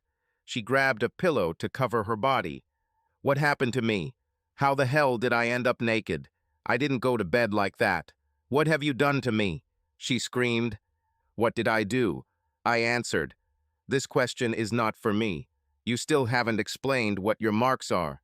I heard you get up at 4 in the morning, go take a shower, and then come back and get into bed naked. But to hell with that. Who left these bites on you and why? She jumped out of bed and ran to the bathroom. I saw her lift up her sweatpants before slamming the door, saying, later. I went to the door, but heard her lock it and said, come downstairs and tell me where you got these marks from. Did you have fun with the football players or what? After, she shouted, Sarah, I'm going downstairs and I want answers to my questions. I left and, hearing the children waking up, took care of them. After I fed them, I went down to the basement and disconnected the telephone line so she couldn't call anyone and make up a story about what was going on. I collected the children and took them to my parents, telling her through the closed door where we were going. I also informed her that we would talk when I returned and that she would have a story for me. When I returned, she was leaving the house with the car keys in her hand. "I'll be right back and we'll talk," she said. I grabbed the keys from her hands and pushed her back into the house, saying, "You're not going anywhere, we'll talk right now." In the house, she sat down and burst into tears, repeating how sorry she was. "Sorry is not the answer, dear. I want to hear the whole truth. Start talking." "It was just Ralph. We just kissed. It was just one time." "No one leaves so many marks if you only kiss. You must have been doing this all night." "No, it was at a beer party. We sat in the car and just kissed." "Don't lie to me. You're lying so much that I don't even want to talk to you. I can't look at you. Take the kids away from my parents if you're not going to run away with him today. If you plan to go to him, I'll take them myself, and you'll tell me where to send your things," I shouted, leaving the house. I heard her say that she would pick them up, and I thought that she wanted the children near her, hoping that I would not say anything in front of them. I drove around the block, waited for her to leave, came back, fixed my phone, and gathered my things to leave. I went to Jerry and found him at home. He said he had to leave before 11 to pick June up from the hospital. I told him what happened to me and that I left Sarah. He said that things were getting better for him and June, and he calmed down. He said, "We are almost opposites and marriage can be difficult sometimes. She wants to have fun, communicate with everyone, enjoy life, and I like to stay at home with the children. I think we still have a lot to talk about. I'm still angry that she slept with Jack, but we'll get over it. June thinks these are modern times and these things happen, but I'm old school and believe in loyalty. However, I will forgive her in time." We talked until he left, and then I went to my parents. Mom and Dad weren't too happy to see me because they had a long talk with Jerry yesterday. Long story short, they said I couldn't just walk away from her or the marriage. I married her through thick and thin and needed to talk to my priest and her pastor so we could find a plan together to make the marriage work. When I left at midnight, I didn't feel very well, and in the morning I had to get up for work. At work, Jean turned out to be a support for me. It was nice to see a friendly, smiling face. We talked, and I told her about all my conversations and actions. We had lunch together, and after work I went back to the bar where the football team usually meets. I learned that Ralph was being transferred to the Buffalo area. He works in pharmaceutical sales and will start in 2 weeks. They also talked about how hot Sarah was with him and how they were caught having sex in the parking lot. Nobody knew who I was. I left there feeling like crap. When I got home, Sarah covered everyone except me. We had dinner, but only the children talked. Sarah was wearing jeans and a loose shirt with a blue scarf. When the children went outside to play, she asked, "Well, did you have fun yesterday with an institute woman of easy virtue?" "No, unlike you, I am married. In our family, the only girl of easy virtue is you. Why don't you wear shorts? You're afraid to show your love marks. I heard you were also caught having sex in a lake parking lot. You're just a miracle, girl. Maybe if you took better care of me, I wouldn't have to look for a plus size from a real man." She tried to piss me off. I took a step towards her. "Just touch me and you'll be in jail for the rest of your life," she said, backing away.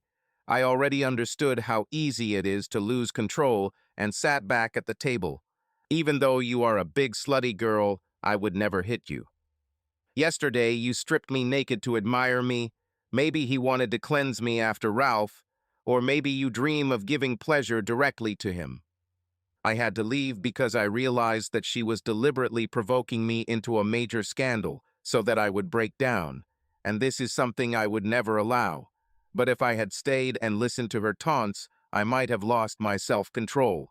I knew that she was afraid that I would take the children and she would never see them again. I left, thinking of going to Jean's, but realized that would be a bad idea. I needed to keep a clear head and meeting Jean would only complicate the situation. I called my parents, but they refused to accommodate me. They insisted that I return home and try to mend the relationship. I had to rent a cheap motel room outside the city. The next day at work, I told Jean what happened. We talked, and she advised us to give Sarah a week to think about it, and then talk to her calmly. Now the conversation would not be useful, but over time, when emotions subside, it will be easier to solve problems. However, I was so angry that I decided not to wait. I took the afternoon off and went to see a lawyer. I asked to begin the divorce process and instructed Sarah to serve the documents the next day. The lawyer explained what obligations I had to fulfill, but I said that money is not important, let everything take its course. I knew I had a good salary and would have to pay for the kids, so it wasn't a surprise. The only thing I wanted was to see the kids every other weekend and once a week. The next day, the documents were handed over, and my parents immediately called me, asking me to come for a conversation. When I arrived, they again tried to reconcile us.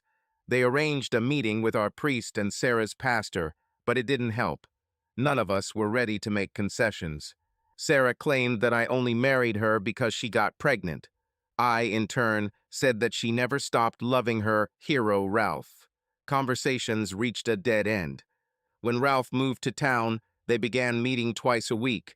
Our family gatherings stopped because there was no point anymore. The children told me that he never came to our house, but my mother sometimes took a nanny to go out to meet him.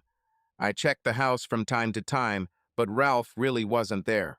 Since neither Sarah nor I contested the divorce, it was completed quickly and without any extra costs. The documents were drawn up, and it came into force. I started dating Jean, but she immediately made it clear that she did not want to get married.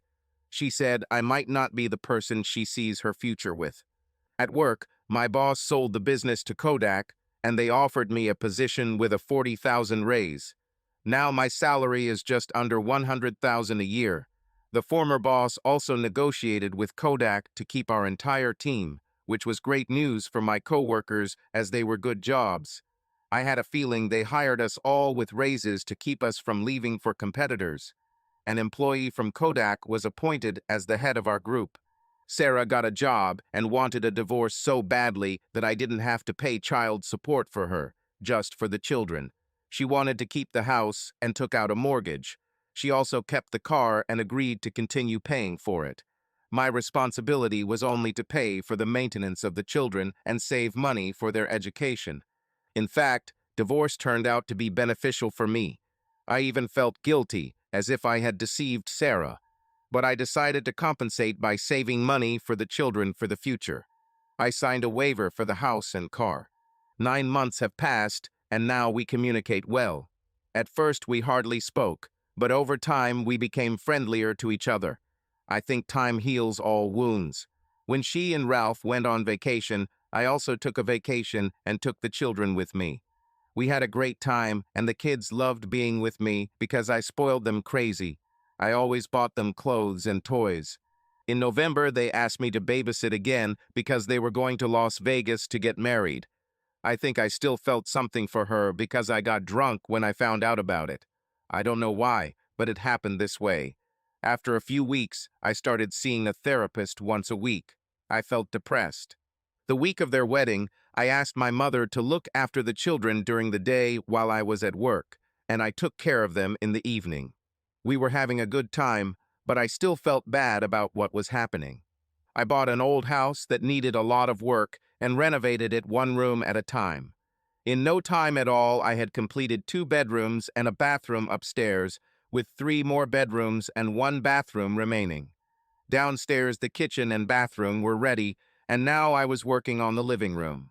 When they returned, they threw a party, which I even came to. I kissed Sarah for the first time since we broke up, and somewhere deep in my soul, I knew that I still loved her. My mom and dad were at the party, along with June, Jerry, Bob, and his girlfriend. I spoke to June, and as always, she tried to apologize for what they did, and as always, I forgave her. But deep in my heart, I doubt that I am doing this sincerely. Time passed, and at the end of December, Sarah put our house on the market. She moved with her children to a new house that Ralph built.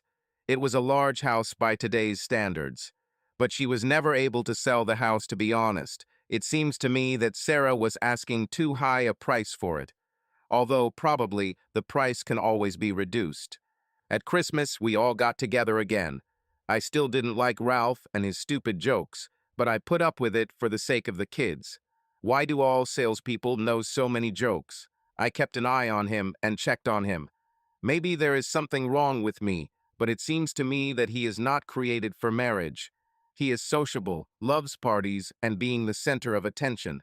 It seems that family for him is just a picture for others. I also went to the New Year's party, this time with Jean. We all got along as well as possible under the circumstances. I noticed that Jean and Sarah clearly have no intention of becoming friends. While we were dancing, Ralph interrupted Jean and me 3 times, leaving me to dance with Sarah. 2 more times he asked Jean to dance while we were sitting at the table. We all danced a lot. As usual, I was watching Ralph, and this time I had a bad feeling, although I couldn't say exactly what it was. One day, Sarah came up to me while he was dancing with Jean and asked me to dance. It was pleasant and unexpected. While we danced, we were silent, lost in our thoughts. I enjoyed the dance and thought about how good it used to be before the hero appeared. I hope Sarah was thinking the same thing. I started to hold her waist lightly, but Sarah automatically hugged me tighter like before. Her hair smelled wonderful, and I inhaled the scent as she buried her head in my chest. I began to wonder if she missed those times as much as I did. I got lost in the music, feeling her firm breasts press softly against my chest. My hands slid from her waist a little lower to the border with the rounded lines of her buttocks. I wanted to squeeze them and pull her closer, but I remained a gentleman. Despite my best efforts, my agitated state betrayed me, and I think I accidentally brushed against her several times. Sarah noticed this and said, "Just like old times, you, me, and Mr. Big." I was pleased that she noticed this and seemed to take it calmly. I didn't want to admit it, but I still missed her, and it seemed like she missed me. We didn't notice how we found ourselves under the mistletoe. Sarah was the first to notice this and kissed me. The kiss was long, too long to be just friendly. On the way home, Jean said, "You know, I think Sarah doesn't like me, but Ralph obviously doesn't," and laughed. He really pushed me while we were dancing. His hands kept finding themselves on my sides near my chest or squeezing my butt when I wasn't noticing. He even suggested we go outside for some fresh air. I think he's disgusting and not my type at all. And as far as I understood Sarah, he's not her type at all. I have a bad feeling about him. I see him at night in clubs where he picks up girls. I got that feeling today, too. I hope we're wrong. No, we're not mistaken. It will be hard for her. I just don't understand why she doesn't like me. I would love to be friends with her. Sarah took a leave of absence from her job and was considering quitting altogether to spend more time with her children after marrying Ralph. She seemed happy for the first 4 or 5 months, but then something seemed to change. She seemed to have a lot on her mind. I think that was the case. She never sold the house, and when I asked if the price was too high, she almost snapped at me. Time passed, June came, the weather was good. I started doing street work around the house. Everything was ready downstairs, and I planned to finish the remaining rooms upstairs in the winter. It was the last Friday in June, and the children were finishing school. I was thinking about what to do with them in the summer. I was supposed to have them for 3 weeks, and I wasn't sure what we were going to do yet. I thought I could now include Jean in our plans since the kids knew and loved her. I hope Sarah doesn't mind because Jean and I weren't married. The phone rang. It was Jerry. He suggested we meet for lunch. Damn, I wonder what he wants. There's always something wrong with him when he calls. We met, ordered lunch, and I asked him what was on his mind. Well, June wants me to help her move Sarah tomorrow. Sarah is leaving Ralph to think about marriage. She wants to move tomorrow before school starts and move back into your old house. Good thing she never sold it. What? You're kidding? They just got married. What's going on? Well, I tried to ask June, but she won't tell me anything. Sarah wants to think it over and do it somewhere else. I don't think Ralph even knows yet. There will be 4 of us to help her if Ralph gets rowdy. It'll be interesting. I would have told you earlier, but June only told me this yesterday, out of the blue. Wow, okay, Jerry, keep me posted. You have my number. Call me, don't make me look for you, got it. After lunch, I told Jean about everything. She said, I told you that I saw him late at night in different clubs, and only once was he there with Sarah. From the very beginning, I turned him off. Otherwise, I could have dragged him into bed. It's been a long day for me. I drove past the house several times on Saturday and saw police there twice. Saw the van drive away and headed home, expecting a call from Jerry. Now it's clear why she needed to swap weekends with me to move. Jerry called at 6. They finished by 5 and everything was already arranged. Jerry said Ralph grabbed Sarah by the hair while she was taking things out and the police had to be called. At first, he didn't want to give anything away, but after talking with Sarah, he gave in and allowed him to take the things. Ralph was furious and dumbfounded, and Sarah was very upset. Now she is in your old house, and your mother has taken the children to her place. Sarah will pick them up at 7. When I hung up the phone, I went to my parents and played with the children until Sarah arrived. I needed to know something. The parents didn't know anything. June came to pick up the children instead of Sarah and was slightly surprised when she saw me. I said that I would take the children to Sarah myself, but she objected. I don't think this is a good idea. However, I persuaded her, saying that perhaps Sarah would like the children to stay with me for a while. The children shouted that they wanted to go with Dad, and the issue was resolved. We stopped by for pizza and drinks to have a party. When we arrived, Sarah was wearing old clothes and looked tired and dirty. She had spent the day cleaning a house that had not been lived in for 9 months. When she saw me, she almost cried. I thought you needed food, so I brought pizza. Looking at you, I see that you also need beer, I joked. Don't you have anything stronger? I don't think there's enough beer, she replied. I put the pizza down and opened my arms. She came over and hugged me tightly. It was nice, as if everything fell into place. The kids asked if they could get some pizza and watch TV, and I said yes. Sarah didn't let me go and asked me to hug her tighter. A few minutes later, I offered her something to eat, and she agreed. Yes, I haven't eaten anything all day. I sat her down, gave her pizza and beer. We were just talking about the old house and how dusty it had gotten after all this time. She said, I'm tired. Let's sit on the sofa and talk to the children. We talked a little about what she was going to do with the house. There was no mention of Ralph or their relationship. Do you want me to take the kids for the night or for the week? I asked. No thanks, I want to sleep with the children in my bed. I want them to be near me. The children took their sleeping bags and settled in front of the TV. Sarah hugged my hand and asked me to hold it tighter. We sat there for maybe half an hour, and she fell asleep. An hour later, the children also fell asleep. After some time, Sarah woke up and went to the bathroom. I went to the kitchen to clean up, and she came back and lay down on the sofa. As I walked in, thinking it was time to say goodbye, she moved to give me space and said, Lie with me if you don't have to leave right away. I snuggled up to her from behind, and she instantly fell asleep again. Everything seemed so peaceful, there was silence around, broken only by Sarah's rhythmic breathing. She seemed to merge with my body, perfectly fitting its curves.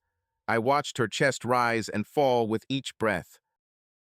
Filled with her scent, not her perfume, but her very essence, which I had rarely noticed before.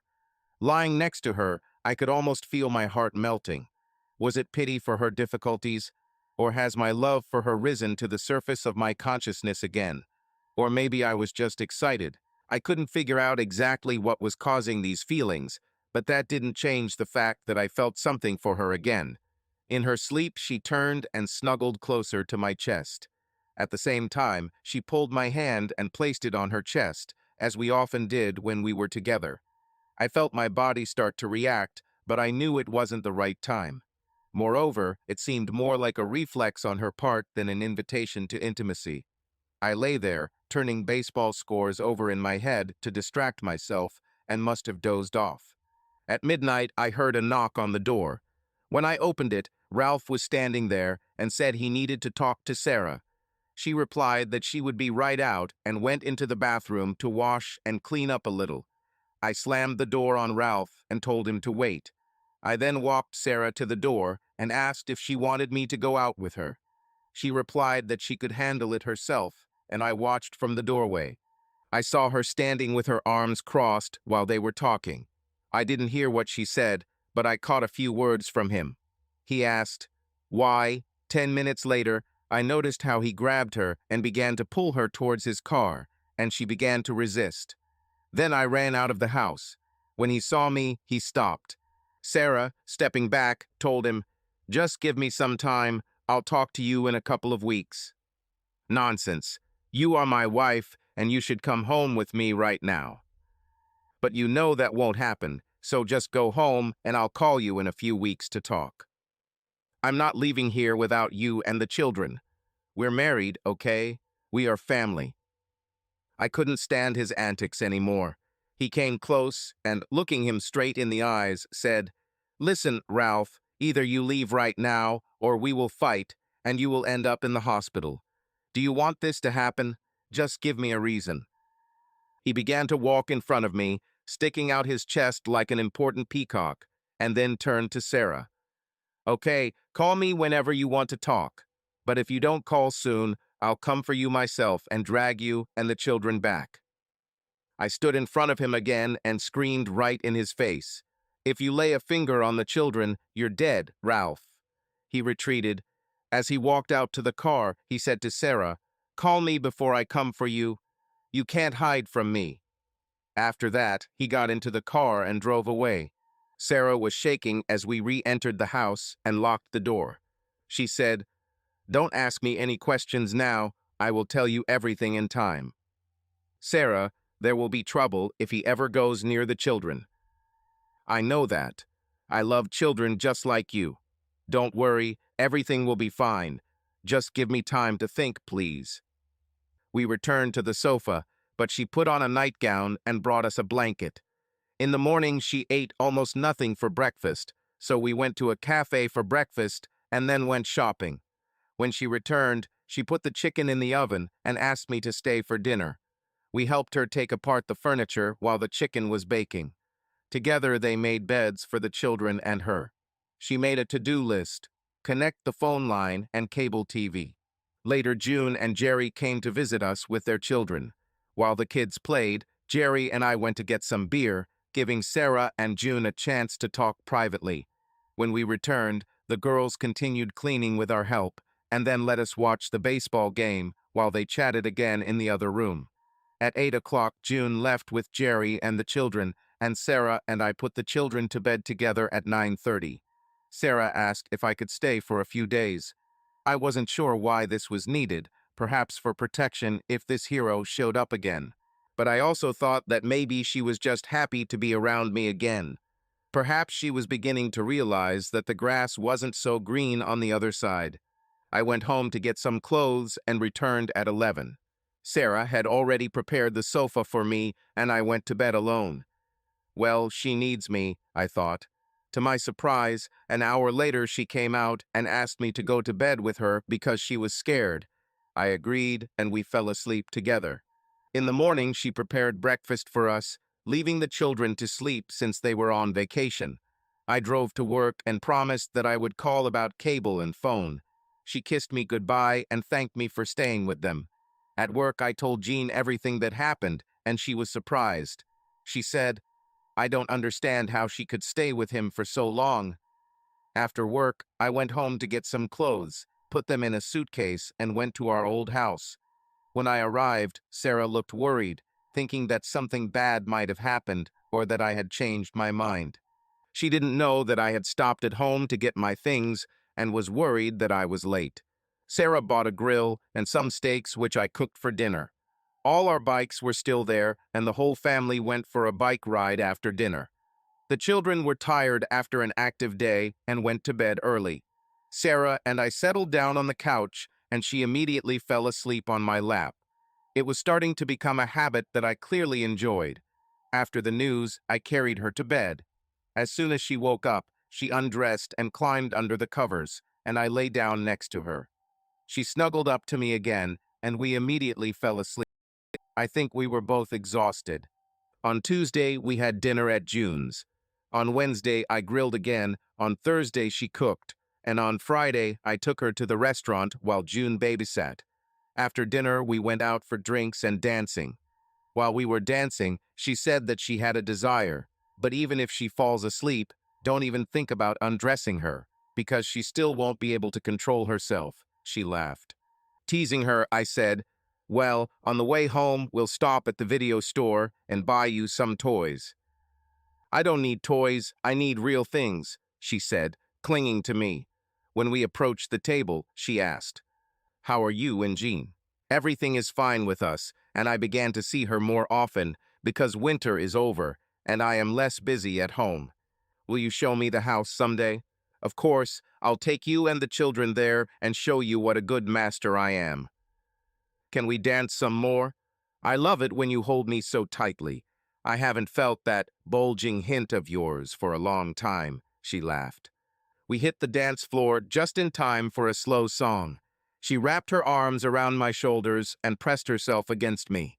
Her head rested on my shoulder and her lips were on my neck.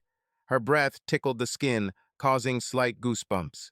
I felt her breasts touching my chest and moved to the beat of the music so that our bodies were slightly touching.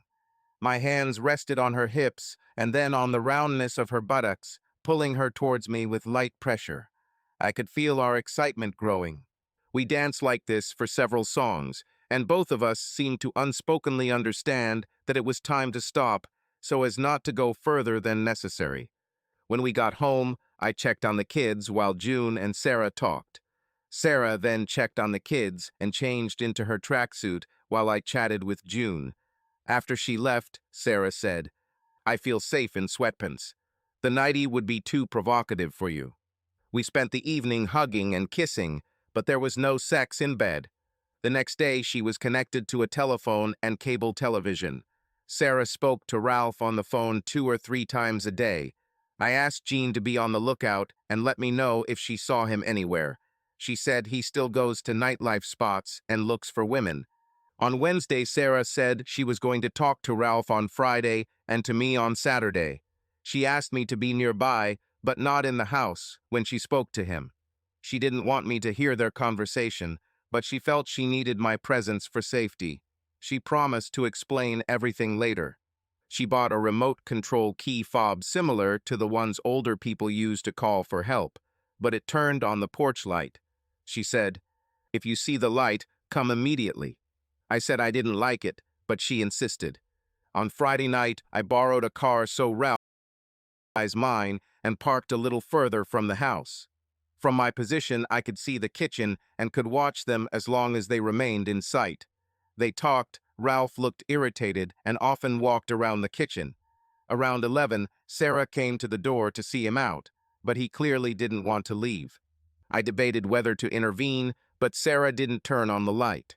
10 minutes later, when they were still standing at the door, I got out of the car and walked up the stairs to the porch. They both noticed me and Ralph finally left the house. You are a woman of easy virtue. You know that, right? He shouted. I see his car here every night. You are definitely having sex, you old, easily accessible woman. I could already go out into the street to people like you. Sarah replied. Apparently, this is what you are looking for since you go to nightlife establishments.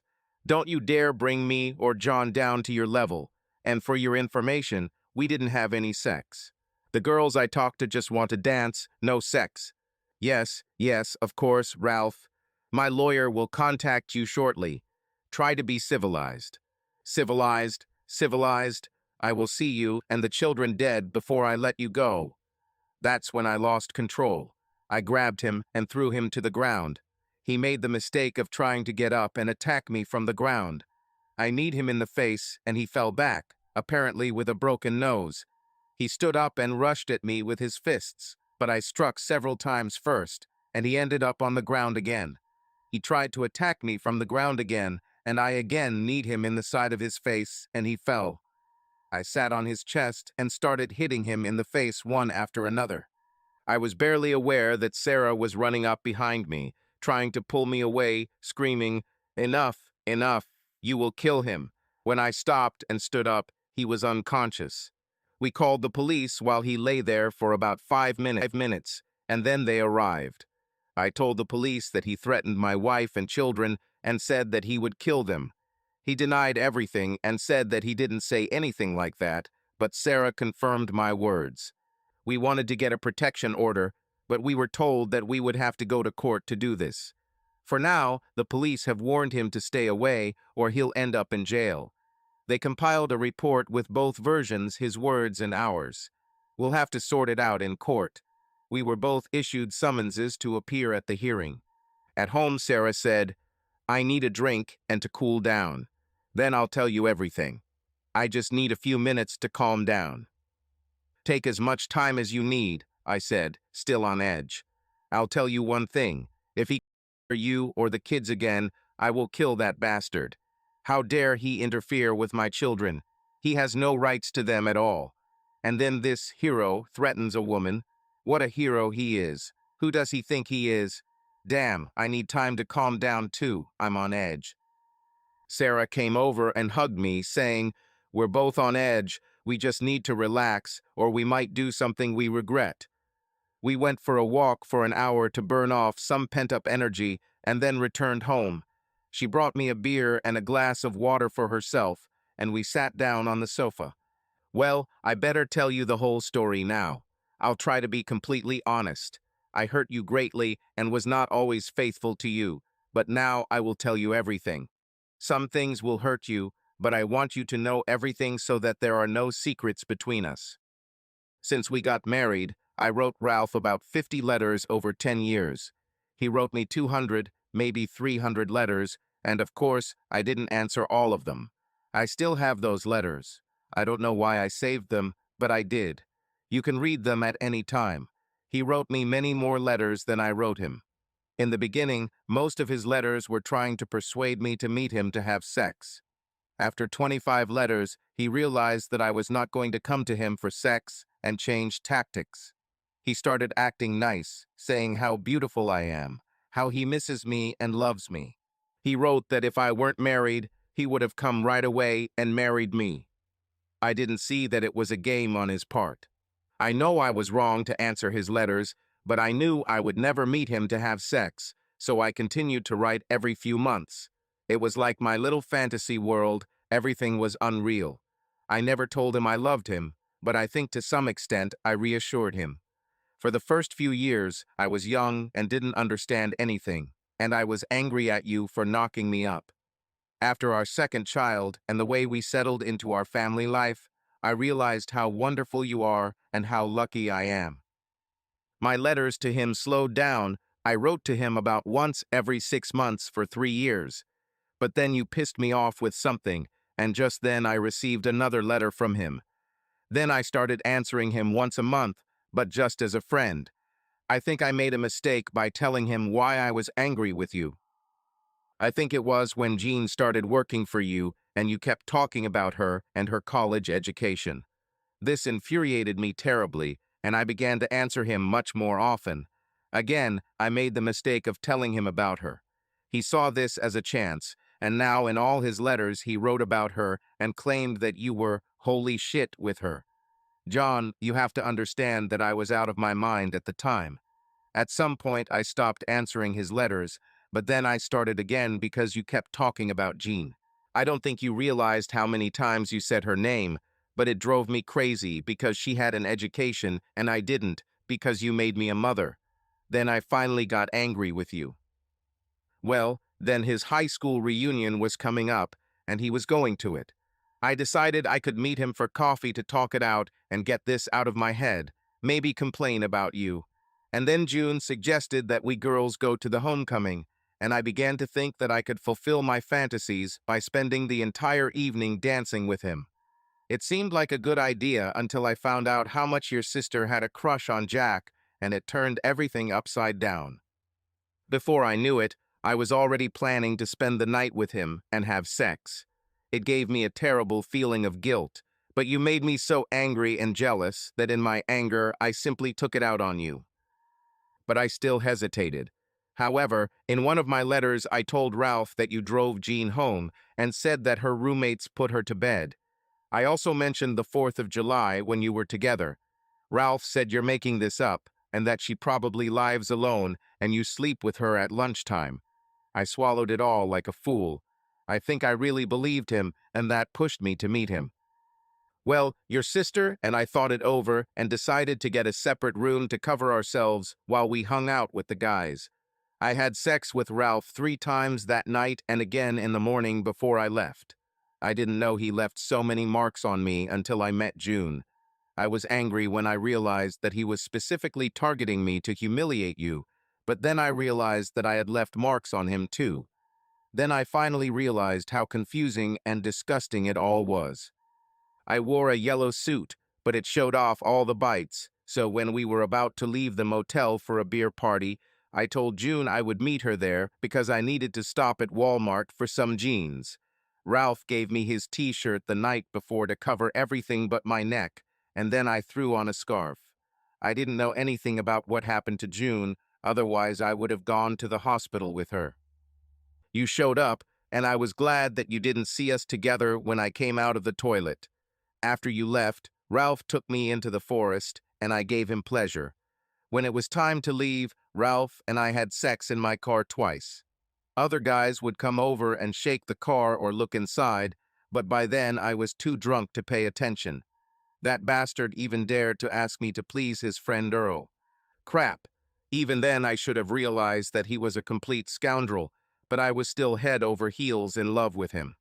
At a beer party, he said that in a few weeks he would be moving to Buffalo full-time, and we could see each other every day. He stated that when you leave me to marry Jean, he and I will get married, and he will adopt children. He said it looks like you don't need them anymore. I was already drunk at that moment and agreed with him, although I myself did not understand what I was doing. When you got mad at me at home, I knew it was my fault, but I still blamed it on you and Jean. I didn't care if you left because the kids would stay with me and there would be Ralph. While we were discussing the possibility of reconciliation with counselors, I was talking to other people about our possible separation, and everyone said that the children would stay with me. I was happy about this, and most of all, I wanted not to lose my children. When the divorce papers arrived, I immediately called Ralph, and he said he would marry me. Then I didn't care about you at all. God, how out of my mind I was. I was angry at you and didn't want to talk to you, and you didn't talk to me, and I didn't care. We couldn't communicate normally for about 9 months. At this time, Ralph was building the house we were to move into. We got married in Las Vegas, and all we did for a week was have sex until everything started to hurt. We met another couple in Vegas, and Ralph, in his twisted way, suggested to me in the bedroom that the 4 of us should do it in the same room. Then it seemed to click in my head. He even talked about what it would be like if I had sex with another man while he watched. I told him that this would never happen. When we returned home, we lived in the old house for another month until we moved to the new one. I put the old house on the market at an inflated price, not knowing how long I would last with Ralph. I think I did it subconsciously, because even then I wasn't sure if I really loved him. In January or February, he tried to have a different kind of sex with me again, and I said to him, "I've never done this in 10 years with you. What makes you think I'm suddenly going to let you do this now?" He didn't like it, and we quarreled for a week. He didn't like that I compared him to you. Then he insisted that we go to a kinky party. I said no way. He continued to convince us that we should just see how others live. He said that at such parties, no means no, and no one will do anything that I don't like. In May, after much persuasion, I agreed. I thought I'd say no, and that would satisfy him. Everything at the party seemed pretty decent, and everyone was friendly. We arrived at 8 in the evening, and after we were shown the rooms and all the installations, I stayed at the bar. Most of the women were in evening dresses, and the men were in suits. Well, not all, but many. After midnight, Ralph persuaded me to go into the room together, and I agreed.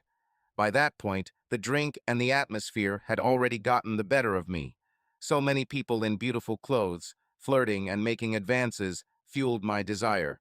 As we were leaving the bar, Ralph stopped at a table and talked to a couple of men. He said he asked them to look after our drinks. This seemed strange to me, but now I understand that everything was arranged in advance, and he actually told them to come see us after a while. I told Ralph to lock the door when I laid down on the bed, and he said he had already done that. The room was dark, only candles were burning, but not so dark that nothing could be seen. After some time, we both found ourselves without clothes, and he started kissing my chest. You know how much this turns me on. I was in a drunken haze and closed my eyes, enjoying the sensations. Suddenly, I felt that something had changed. I opened my eyes and saw that another woman had joined us. I was so drunk that I decided, let it be, and let her continue. It was a little unexpected, but not unpleasant. After a while, I noticed another person in our bed. He switched places with Ralph and also began to pay attention to me. I decided not to resist and go with the flow. But soon I saw that something was happening between Ralph and the new guest that I did not expect at all. This really unsettled me and made me think. I closed my eyes, trying to collect my thoughts and get rid of the drunken fog in my head. When I opened my eyes again, the situation on the bed completely surprised me. I realized that I was no longer comfortable being in this environment. In the end, I quietly rolled out of bed, cleaned myself up, and got dressed while the others were busy doing their own thing. Then I left the room and headed to the bar to get myself a strong drink. At the bar, I thought a lot to myself and realized that I had made the biggest mistake of my life by leaving you and being with him. On the way back, Ralph said it was the best night of his life and asked how I was feeling. I said I wasn't sure and that I needed more time to think about it before going there again. After that, I began to watch him very carefully. When the kids played with us in the yard and Ralph picked them up, I didn't like the way he touched them. Then I realized that I had to leave him forever. I had to wait a month for the children to finish their studies.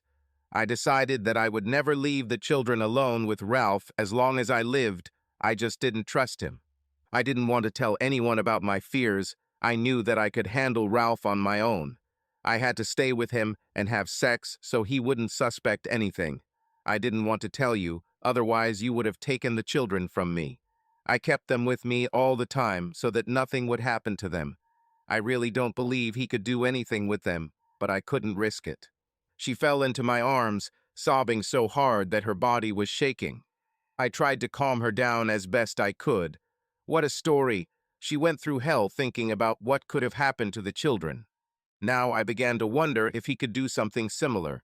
I wasn't sure, but I knew I would never let him near my children again. Sarah's body continued to shake, and I asked if a drink would calm her down. At this point, I was ready to try everything, so I stood up and poured us each a drink. She calmed down and we talked. She told me that she thought my parents hated her, although they were friendly. I told her that my parents don't do that. If they don't like someone, they simply avoid them. If your father didn't love you, he wouldn't do so much for you and the children. He would leave all the problems to you to solve. Sarah said, I still love them and I still love you. I know now that I never stopped loving you. You made me a real lady. I used to be a flirty girl who slept with two different guys at the same time. One I loved and the other I was deceived into loving. When you married me and we had a child, I was ready to do anything for you. I painted the house twice myself so that you would have time to study and relax. I even went to the bookstore and bought books on the subjects you were studying to understand them and help you. I talked to guys in your field, and they helped me figure it out so I could be useful. I tried to be a good mother to your children. It was very difficult at first, but then I got the hang of it and loved it because I loved you, and you were so happy with me. I think we all worked so well together. I even helped you with projects around the house. I learned how to hammer nails. The more I worked, the more I realized that there was a lot I could do to help you and free up time for you. I even fell in love with mowing the lawn and removing snow. And then I did something stupid with Ralph and everything went downhill. Now I only have memories of those 10 years. And then she burst into tears again. We hugged and fell asleep on the sofa. On Monday morning, we visited a lawyer and filed a protection order. We told the judge the whole story, showed police reports and fines. He asked us a bunch of questions, and we answered all of them. We were in court at 1 o'clock in the afternoon, and by 3 o'clock we came out with a protection order. Really, how much benefit does it have? Some criminal or crazy person won't respect him. On Wednesday, Ralph's lawyer called her and asked her to meet at his office. We went together to find out what he had to say. Ralph apologized for all his words, saying that they were said in a fit of anger. He said he enrolled in an anger management course to deal with his emotions. He has also stopped drinking and is determined to get his life in order. He asked to speak with her alone in his office, and she agreed. I stayed in another room. We could see them through the window, but we couldn't hear what they were saying. An hour later, she came out, and we went home, talked, and picked up the children. She said, "Ralph offered to give me a divorce on the condition that we dine together for 3 months. We will meet once a week for this until the period ends. He hopes that during this time I will agree to go on a date with him instead of the usual lunch. But it's up to me. He said that this will give him a chance to get me back so that I don't bring things to a divorce. After 3 months, I can do as I want, and he will wish me all the best in life." Well, what do you think? I know you don't want me to ask you. I know that the decision will be mine, but I still asked. She laughed. "You're right, it's your decision. You know, if I go back to him, maybe his boyfriend will come and help me with things around the house. Hell, I'll have 2 guys who can help me as long as they're not too busy with each other." She laughed out loud. "Another good thing is he'll leave me alone," she said, and then her laughter turned to crying. I walked over, hugged her, and calmed her down. Why are some people like this? I can't go back to him, it's impossible. I feel sorry for him, but that's all. Instead of fighting for a divorce, I will meet him in a public place so that everything goes smoothly. I think your parents will want me to forgive him and meet him. Yes, my parents would forgive Hitler too, I laughed. I need a hot, long shower to relax and try to sleep. When we get home, after the kids go to bed, will you stay with me? No sex, just stay close until I fall asleep. Yes, sure. Let's go get the kids and explain to Mom and Dad what he wanted. We explained to Mom and Dad everything that happened in the office. We sat in the kitchen while the kids watched new videos in the living room that Grandma had bought for them. While the children were away, we talked. Mom and Dad shared their wisdom, and we discussed everything under the sun for several hours. Mom and Dad were on fire. After dinner, we sat down with the children to watch the tape. Sarah sat on the floor, hugging the children as they watched TV. At some point, everyone fell asleep, and Mom and Dad laughed and said, "It seems like we're having a sleepover again." Mom brought some blankets, and I slept on the couch while the rest stayed on the floor. Sometime during the night, Sarah moved in with me. A couple of days later at Sarah's, we had dinner with June and Jerry. After dinner, we drank coffee in the living room and talked. June said, "Sarah, are you going to meet Ralph and try to get back together with him?" She laughed. "Yes, after talking with your parents, I think it's Christian. I practically accused him of a crime, and I want to make that clear." Sarah looked at me. "Do you think, John, that I should meet him so we can forgive each other?" I replied, "I don't think you should date him. Forget it, file for divorce, and be done with it. You know what a bastard he is. His twisted sex life, do you think he'll change? And even if it changes, will it be forever? You will always doubt yourself. You can't put the genie back out of the bottle." Sarah said, "Yes, you're right, it will always be in my head. Well, if I see him, I can quickly get a divorce, and this will be over, and I can get my last name back without any problems." "Do you have someone in mind whom you want to marry so quickly?" I asked. "No." "Then why rush? If you want to change your last name, $25 and a trip to court, and you can choose any name." Jerry added, "He's right, Sarah. There is no reason to meet. I don't see any." "Well, I'll probably think about it some more and decide what to do." We all left her to think that night. It was Friday, and the lunch meeting was scheduled for Wednesday. Wednesday was the day the children were with me. Since it was summer, I took Wednesdays off to spend time with the kids. That Wednesday, I picked up the kids and Sarah told me she was going to meet Ralph and asked me to wish her luck. I left with the kids and picked up Jean to join us. We took the kids swimming and then to an amusement park. I took Jean home and returned with the children to Sarah. The children greeted her and went into the living room to watch TV. Sarah said, "I'll make you some coffee and tell you what he said." Sarah, I don't care what he said. In fact, I'd rather you didn't mention his name to me at all. And I warn you only once. Children should not approach him. Is it clear?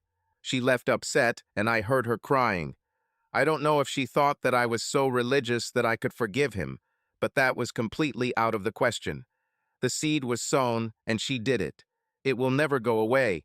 She wasn't talking to my parents, she was talking to me. We didn't talk for 6 weeks until the Sunday after I brought the kids back. She asked me to stay and talk. We talked, and she said that she had stopped seeing Ralph and asked him to expedite the divorce. Ralph asked why she couldn't wait and give him a chance to find himself and maybe try to get back together. I still wouldn't be able to trust you with the children, and the children are my life. I know you won't do anything, but I can't risk it. Ralph said, "I'm sorry you think that way about me. I still love you, so I won't interfere. I'll give you a divorce." Sarah replied, "That means I'll be free to get married again." I wanted to know where we stand. "How are you and Jean? The kids speak well of her, damn it," she said with a sad smile. "I'm still dating Jean, but she's not the type to want to get married. We each have our own place, but we stay with each other a few nights a week. Where do we stand? Same as with Ralph. I can never trust you again. Every time you're late, I'll think you're cheating on me. I definitely don't want to live like this for the rest of my life. Who knows what I'll feel over time? I can't say. Do I still love you? Yes. It's funny, I didn't love you that much when we first got married, but every day I loved you more. Watching how you deal with children made me fall in love with you more every day." We separated that day, but continued to see each other when I picked up the children. We're still friends, and I still care about her. 3 or 4 times a year, I invite her to dinner and dancing. Time passed, as it always does. In 1993, Jean married a lawyer from Kodak. I was promoted to head of the digital department. I make really good money, but it doesn't bring me happiness. I really miss family life with Sarah. I always missed her, even when I was with Jean. The house is now completed, but it is very empty, except for those moments when the children stay with me. Lots of work around the house and yard. I now realize how much Sarah did besides take care of the children when we were married. In the evenings, after Jean left, I began to wonder why I never gave Sarah a second chance. Yes, I would worry about her cheating, but it was an isolated incident, and maybe she needed to get over it to become a whole person. She thought she loved that man, and probably deep down she always wanted to know if she had made a mistake by marrying me. Sarah still works and takes care of the children. She doesn't go on dates very often, as far as I know, maybe 4 or 5 times a year. She should, because she is still a beautiful woman. Maybe I'm just getting horny because Jean isn't around anymore, and now I'm thinking about Sarah again. I was confused. Now I think about Sarah more and talk about her more often in therapy sessions. I even went to the priest to discuss it, but he just tells me to return it and forget about what happened. It's Catholic. I sat at home and made a list of Sarah's qualities. In one column, there are its advantages, in the other disadvantages. The comparison was not in her favor, but only on one point she wrote to that man and met with him twice. The week before Thanksgiving, on Friday, Sarah and I had a dinner dance. We decided to discuss what to give children for the holidays. The next day I had to buy gifts and leave them at home. We will buy small gifts together, and she will give me a list of what to buy on my part. That Friday, I was going to ask her out on a real date, not just to discuss child-related matters. All week I rehearsed in front of the mirror what to say. When we sat down at the table, I saw that she was all shining, full of energy, as if she had returned to herself. I wondered what made her so happy, but I arrogantly decided that it was because she was with me today. She spoke quickly, touched on many topics, and I could not keep up with her. She surprised me with her behavior. I already wanted to invite her to next Friday, but she beat me to it. I have a surprise for you. I'm starting to like Philip, the guy I'm dating. The first date was terrible, but on the second date, I relaxed, went with the flow, and it was wonderful.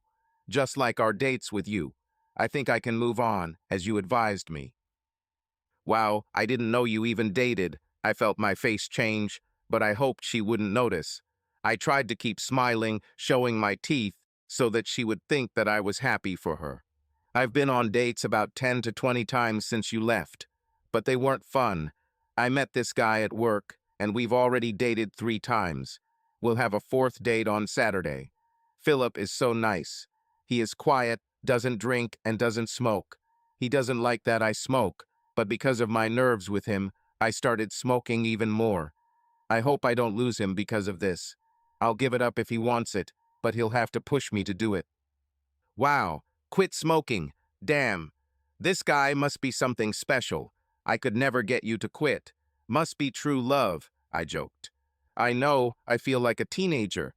We have a date again on Saturday. I can't wait. She smiled, and my face seemed to fall onto the table. I thought it would be a nice of us, and she was happy because of another man. I knew that I needed to smile and pretend that I was happy about her news. I wish I had Vaseline for my teeth because in my heart, I didn't want to smile at all. Somehow, I survived this evening. I think I managed to hide my anger over her new man. When we danced, I always got excited and pressed against her, but not this time. I just couldn't get horny thinking about her with him. Scenes of her body covered with bite marks from Ralph popped up in my head. She noticed this and commented, "Did you give the big guy the day off? I missed the way he pushed into me while dancing. In fact, this seems to be the first time we've danced without him." She laughed. I don't remember what I answered her, but she was right. For Thanksgiving, we all gathered at my parents' house. I was asked if Sarah could bring her new boyfriend. Everyone wanted to know if I was okay with this. Yes, I said, which was normal. Frozen would be a better word, because that's exactly how I felt. The last thing I wanted to see was them together. Of course, let them hug, kiss, and hold hands. Yes, drive me to an early grave. Happy Thanksgiving and Merry Christmas to you. Somehow I survived that day. I saw them holding hands and kissing. She sat on the arm of Philip's chair, hugging him, and they kissed several times, but they were closed, almost platonic kisses. Apparently, they were trying not to be rude. I think I played the role of cool. I was in a good mood because the teams I bet on won, and I made a decent amount of money betting. Maybe I even smiled and celebrated the day. Over the next week, I thought about Sarah all the time. I'll see her at Christmas with the kids, and that will be until March when we discuss an anniversary gift for my parents.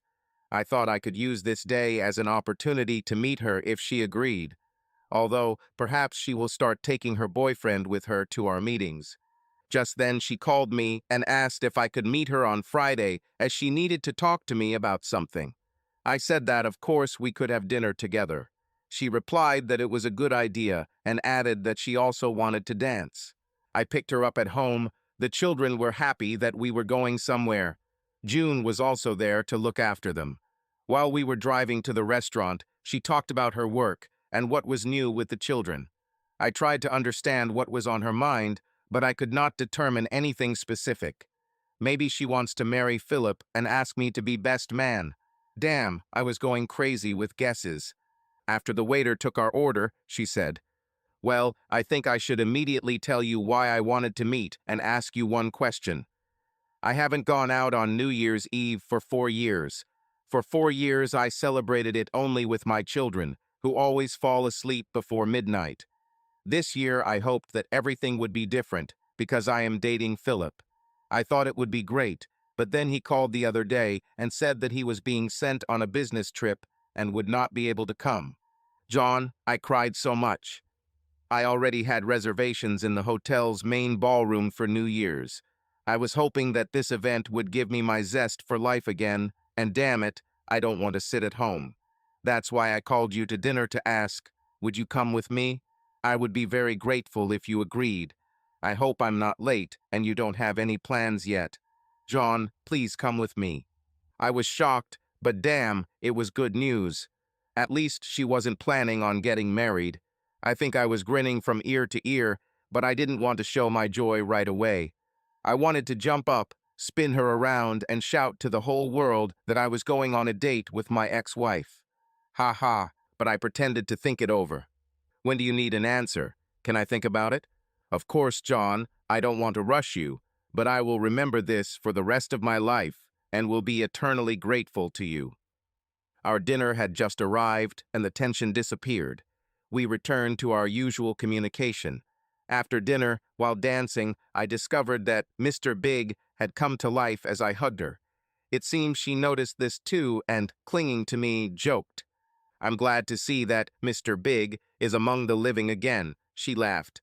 I couldn't wait for the new year. Christmas passed painfully slowly. Over the holidays, I never met Philip at her house. She always said that he would come later, and that made me a little angry. She also already told me that she has no intention of spending the night with him while the kids are home. On New Year's Day, we left the house at 7 in the evening to have a few drinks and something to eat at the hotel before our dinner at 8. We both ordered the lobster, and with her on my shoulder, I got my appetite going again. There were a few acquaintances in the hotel, but not too many, which created a cozy, almost private atmosphere. We decided that we would dance after dinner. Mr. Big clearly couldn't wait for the dancing to begin. While we were sitting at the bar, she would cuddle up to me from time to time, and at dinner her hands seemed to constantly find a reason to touch me.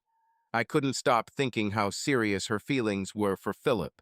I felt confident and even made a reservation at another hotel for the two of us since there were no longer any rooms available in this hotel. As soon as the dancing started, we seemed to lose control, hugging and pulling each other. I was already sure that our date would continue in the room I booked, and we definitely wouldn't sleep there. She playfully nibbled on my ear as the evening progressed. It's good that I drank a little. It helped me maintain control so as not to embarrass myself right on the dance floor. By 11 o'clock, she had noticeably slowed down her drinking, as if she wanted to keep her mind clear. This made me a little wary whether she had changed her mind or if she was now remembering poor Philip, who was working somewhere far away at the time. At midnight, we kissed and wished each other a happy new year. Both said next year will be much better. Now she didn't leave my side, kissed me greedily, and I was ready to take us to the room I had booked. But she suddenly wanted to drink another cocktail and dance a couple of songs. I didn't know how much longer Mr. Big would last before he demanded his scene. Finally, around 1 in the morning, we headed to the wardrobe to get our coats. But instead, she took my hand and led me to the elevator. She pressed the button for the 22nd floor, and I wanted to ask where she was taking me, but as soon as the doors closed, she wrapped her arms around my neck and kissed me so hard that it took my breath away. We didn't stop kissing until the elevator stopped. I looked at her questioningly, but she, as if reading my thoughts, said, I know a friend who is throwing a noisy party. I want to have some fun. She pulled me by the hand to the room, inserted the card into the lock, and we went inside. The room was dark. Only dim lighting created the atmosphere. She led me to the heart-shaped bed, hugged me, and gently pushed me to sit up. I sat on the bed, puzzled. Where is all this noisy party? But then she stood up, and again I could not take my eyes off her beauty. She wore a black, tight-fitting dress that seemed tailor-made for her figure, highlighting all her curves. The neckline was low enough to show off a generous portion of her breasts. The hem of the dress had an asymmetrical cut. It covered the knees on one side and rose to the hip on the other, where there was a high slit. As she walked, I noticed that her thighs were visible through the thin stockings, without leaving any seam.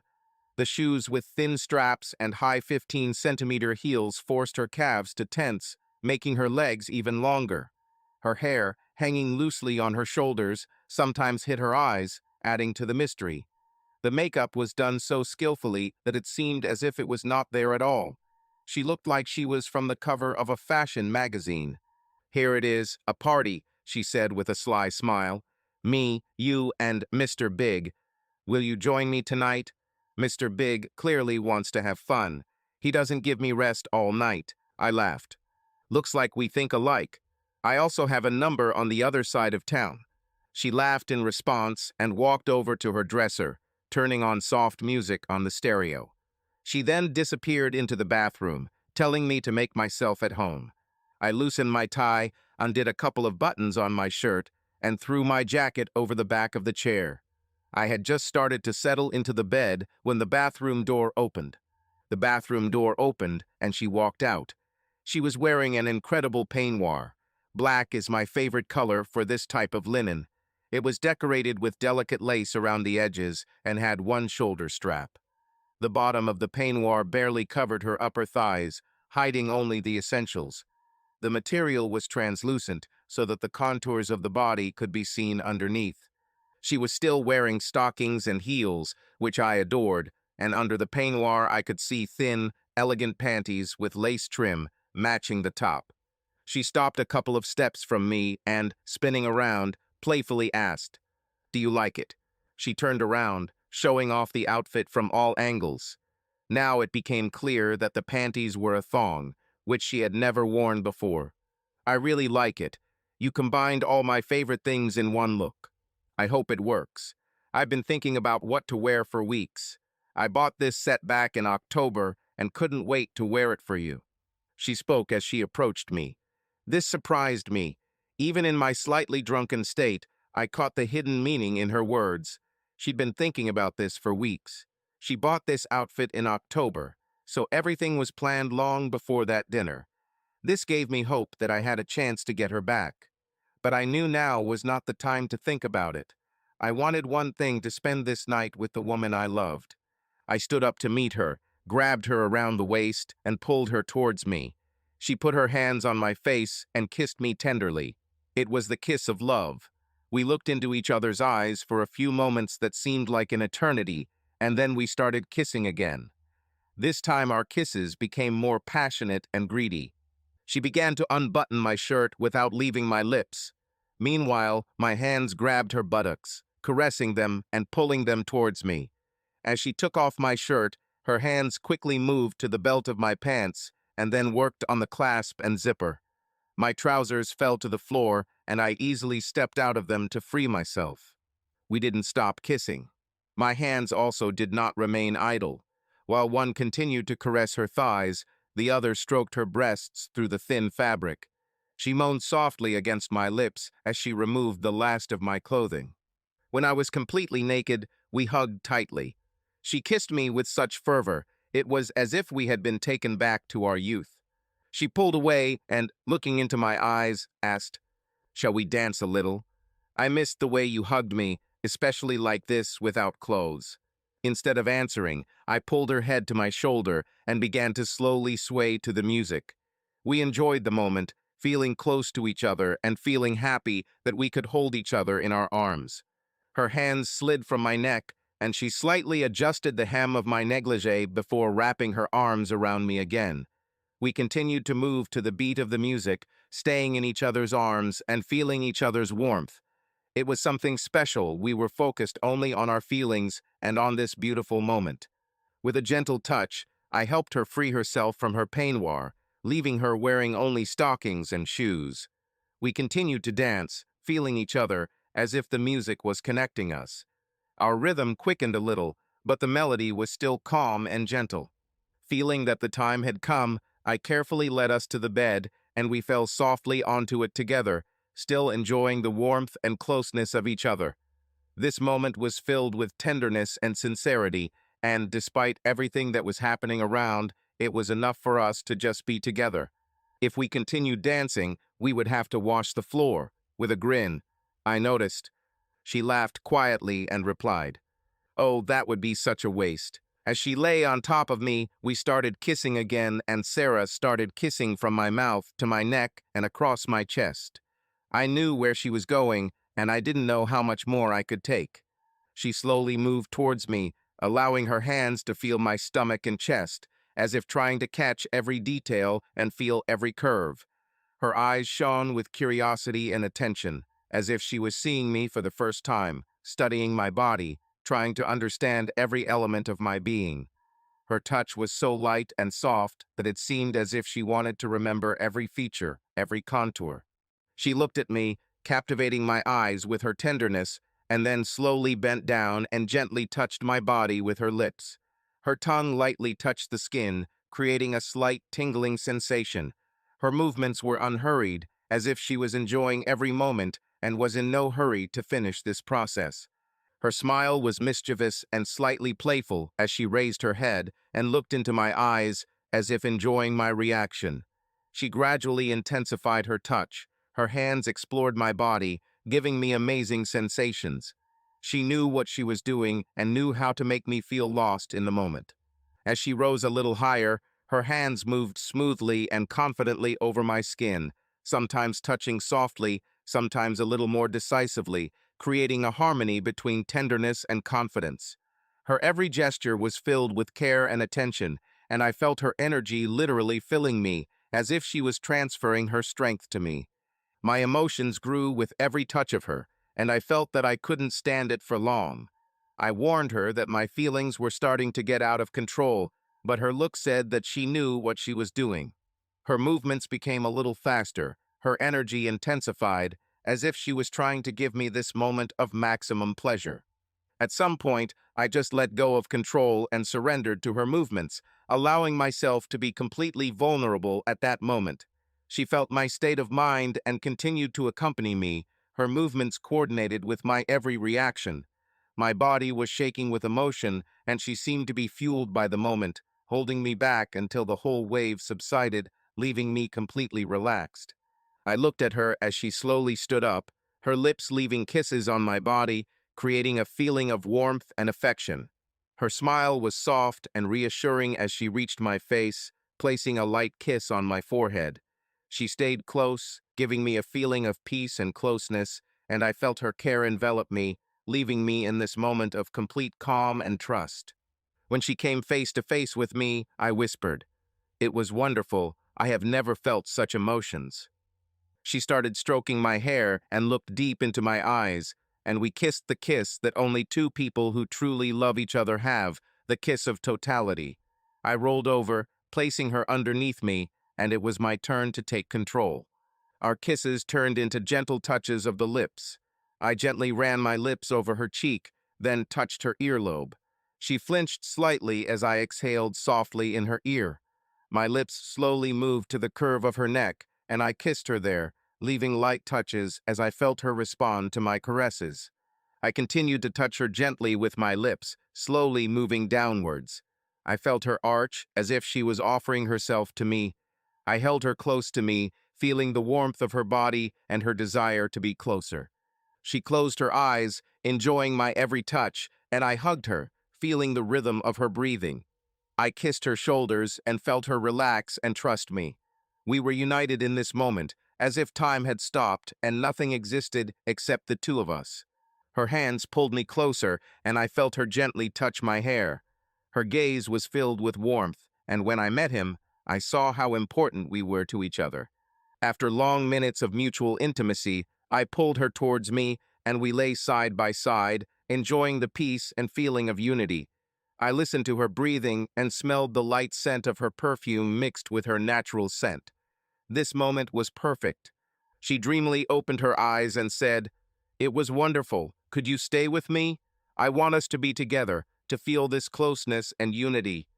I smiled and kissed her, knowing that this moment was special for both of us.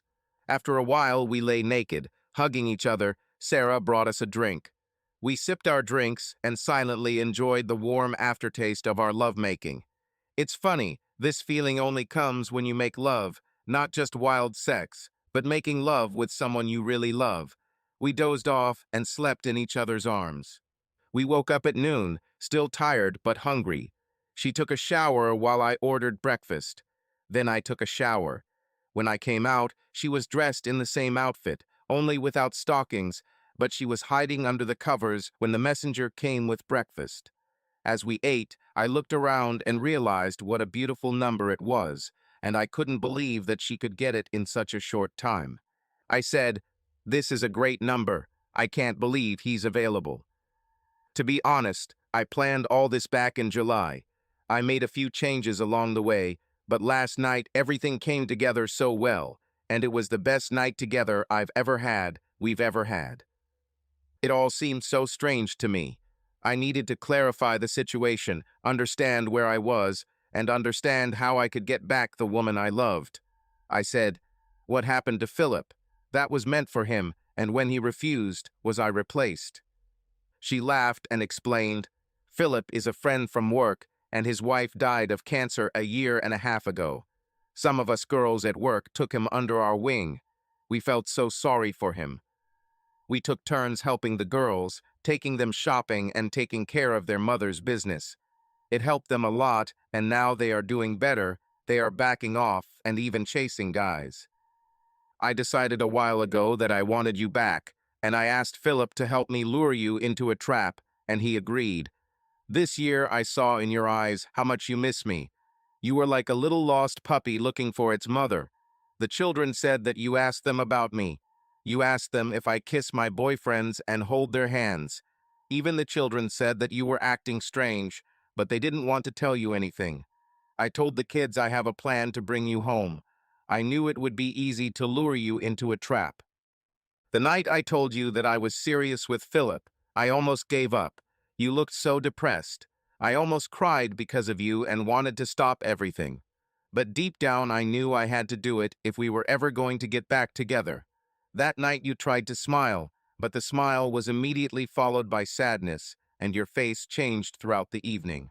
It looked so funny how your face went from smiling to sad. I felt so sorry for you that I almost admitted the truth. The next day I made a reservation for that evening. I completed all other preparations that same day. I love you so much, John. Please don't be angry with me and just hug me. It's hard for me to say this, but that night I had a whole speech I wanted to give you about us starting dating again and spending more time together. I knew that my feelings for you were very strong, and I wanted to be with you all the time. I thought that if we started dating, I could get you back. I wanted to be in bed with you and be a family again with the kids. But when you told me that night about your feelings for Philip, I almost lost control and decided that you were lost to me. I wanted to cry when you said you had feelings for him. I had a plan, but it went down the drain, and I had to come up with a new plan to get you back. Oh, damn. So, did I plan all this in vain? You wanted to be with me anyway. Your mom and dad helped me. Also, June and Jerry were in the know, as were your brother and sister. They all helped me and worked with me to come up with a plan to get us back to each other. I moved closer to her, and we kissed and hugged until it led to sex again. And yes, it was wild and pure love sex. We finally left around 9, and she asked if we would go to my motel room that I had booked to do it all over again. I guess Mr. Big has nothing left. We laughed and hugged as we headed home as husband and wife. Sarah and the children moved into my house, which I completed. We sold another house and invested the proceeds in an educational fund for children. We got married again in July in a small wedding. Now 10 years have passed since we got back together, and it seems like forever. This time we both found true love. Subscribe to our channel so that your love doesn't cheat on you, and go ahead and listen to the next story, because this story is nothing compared to the next one. If you're under 18, don't even think, click to the next one.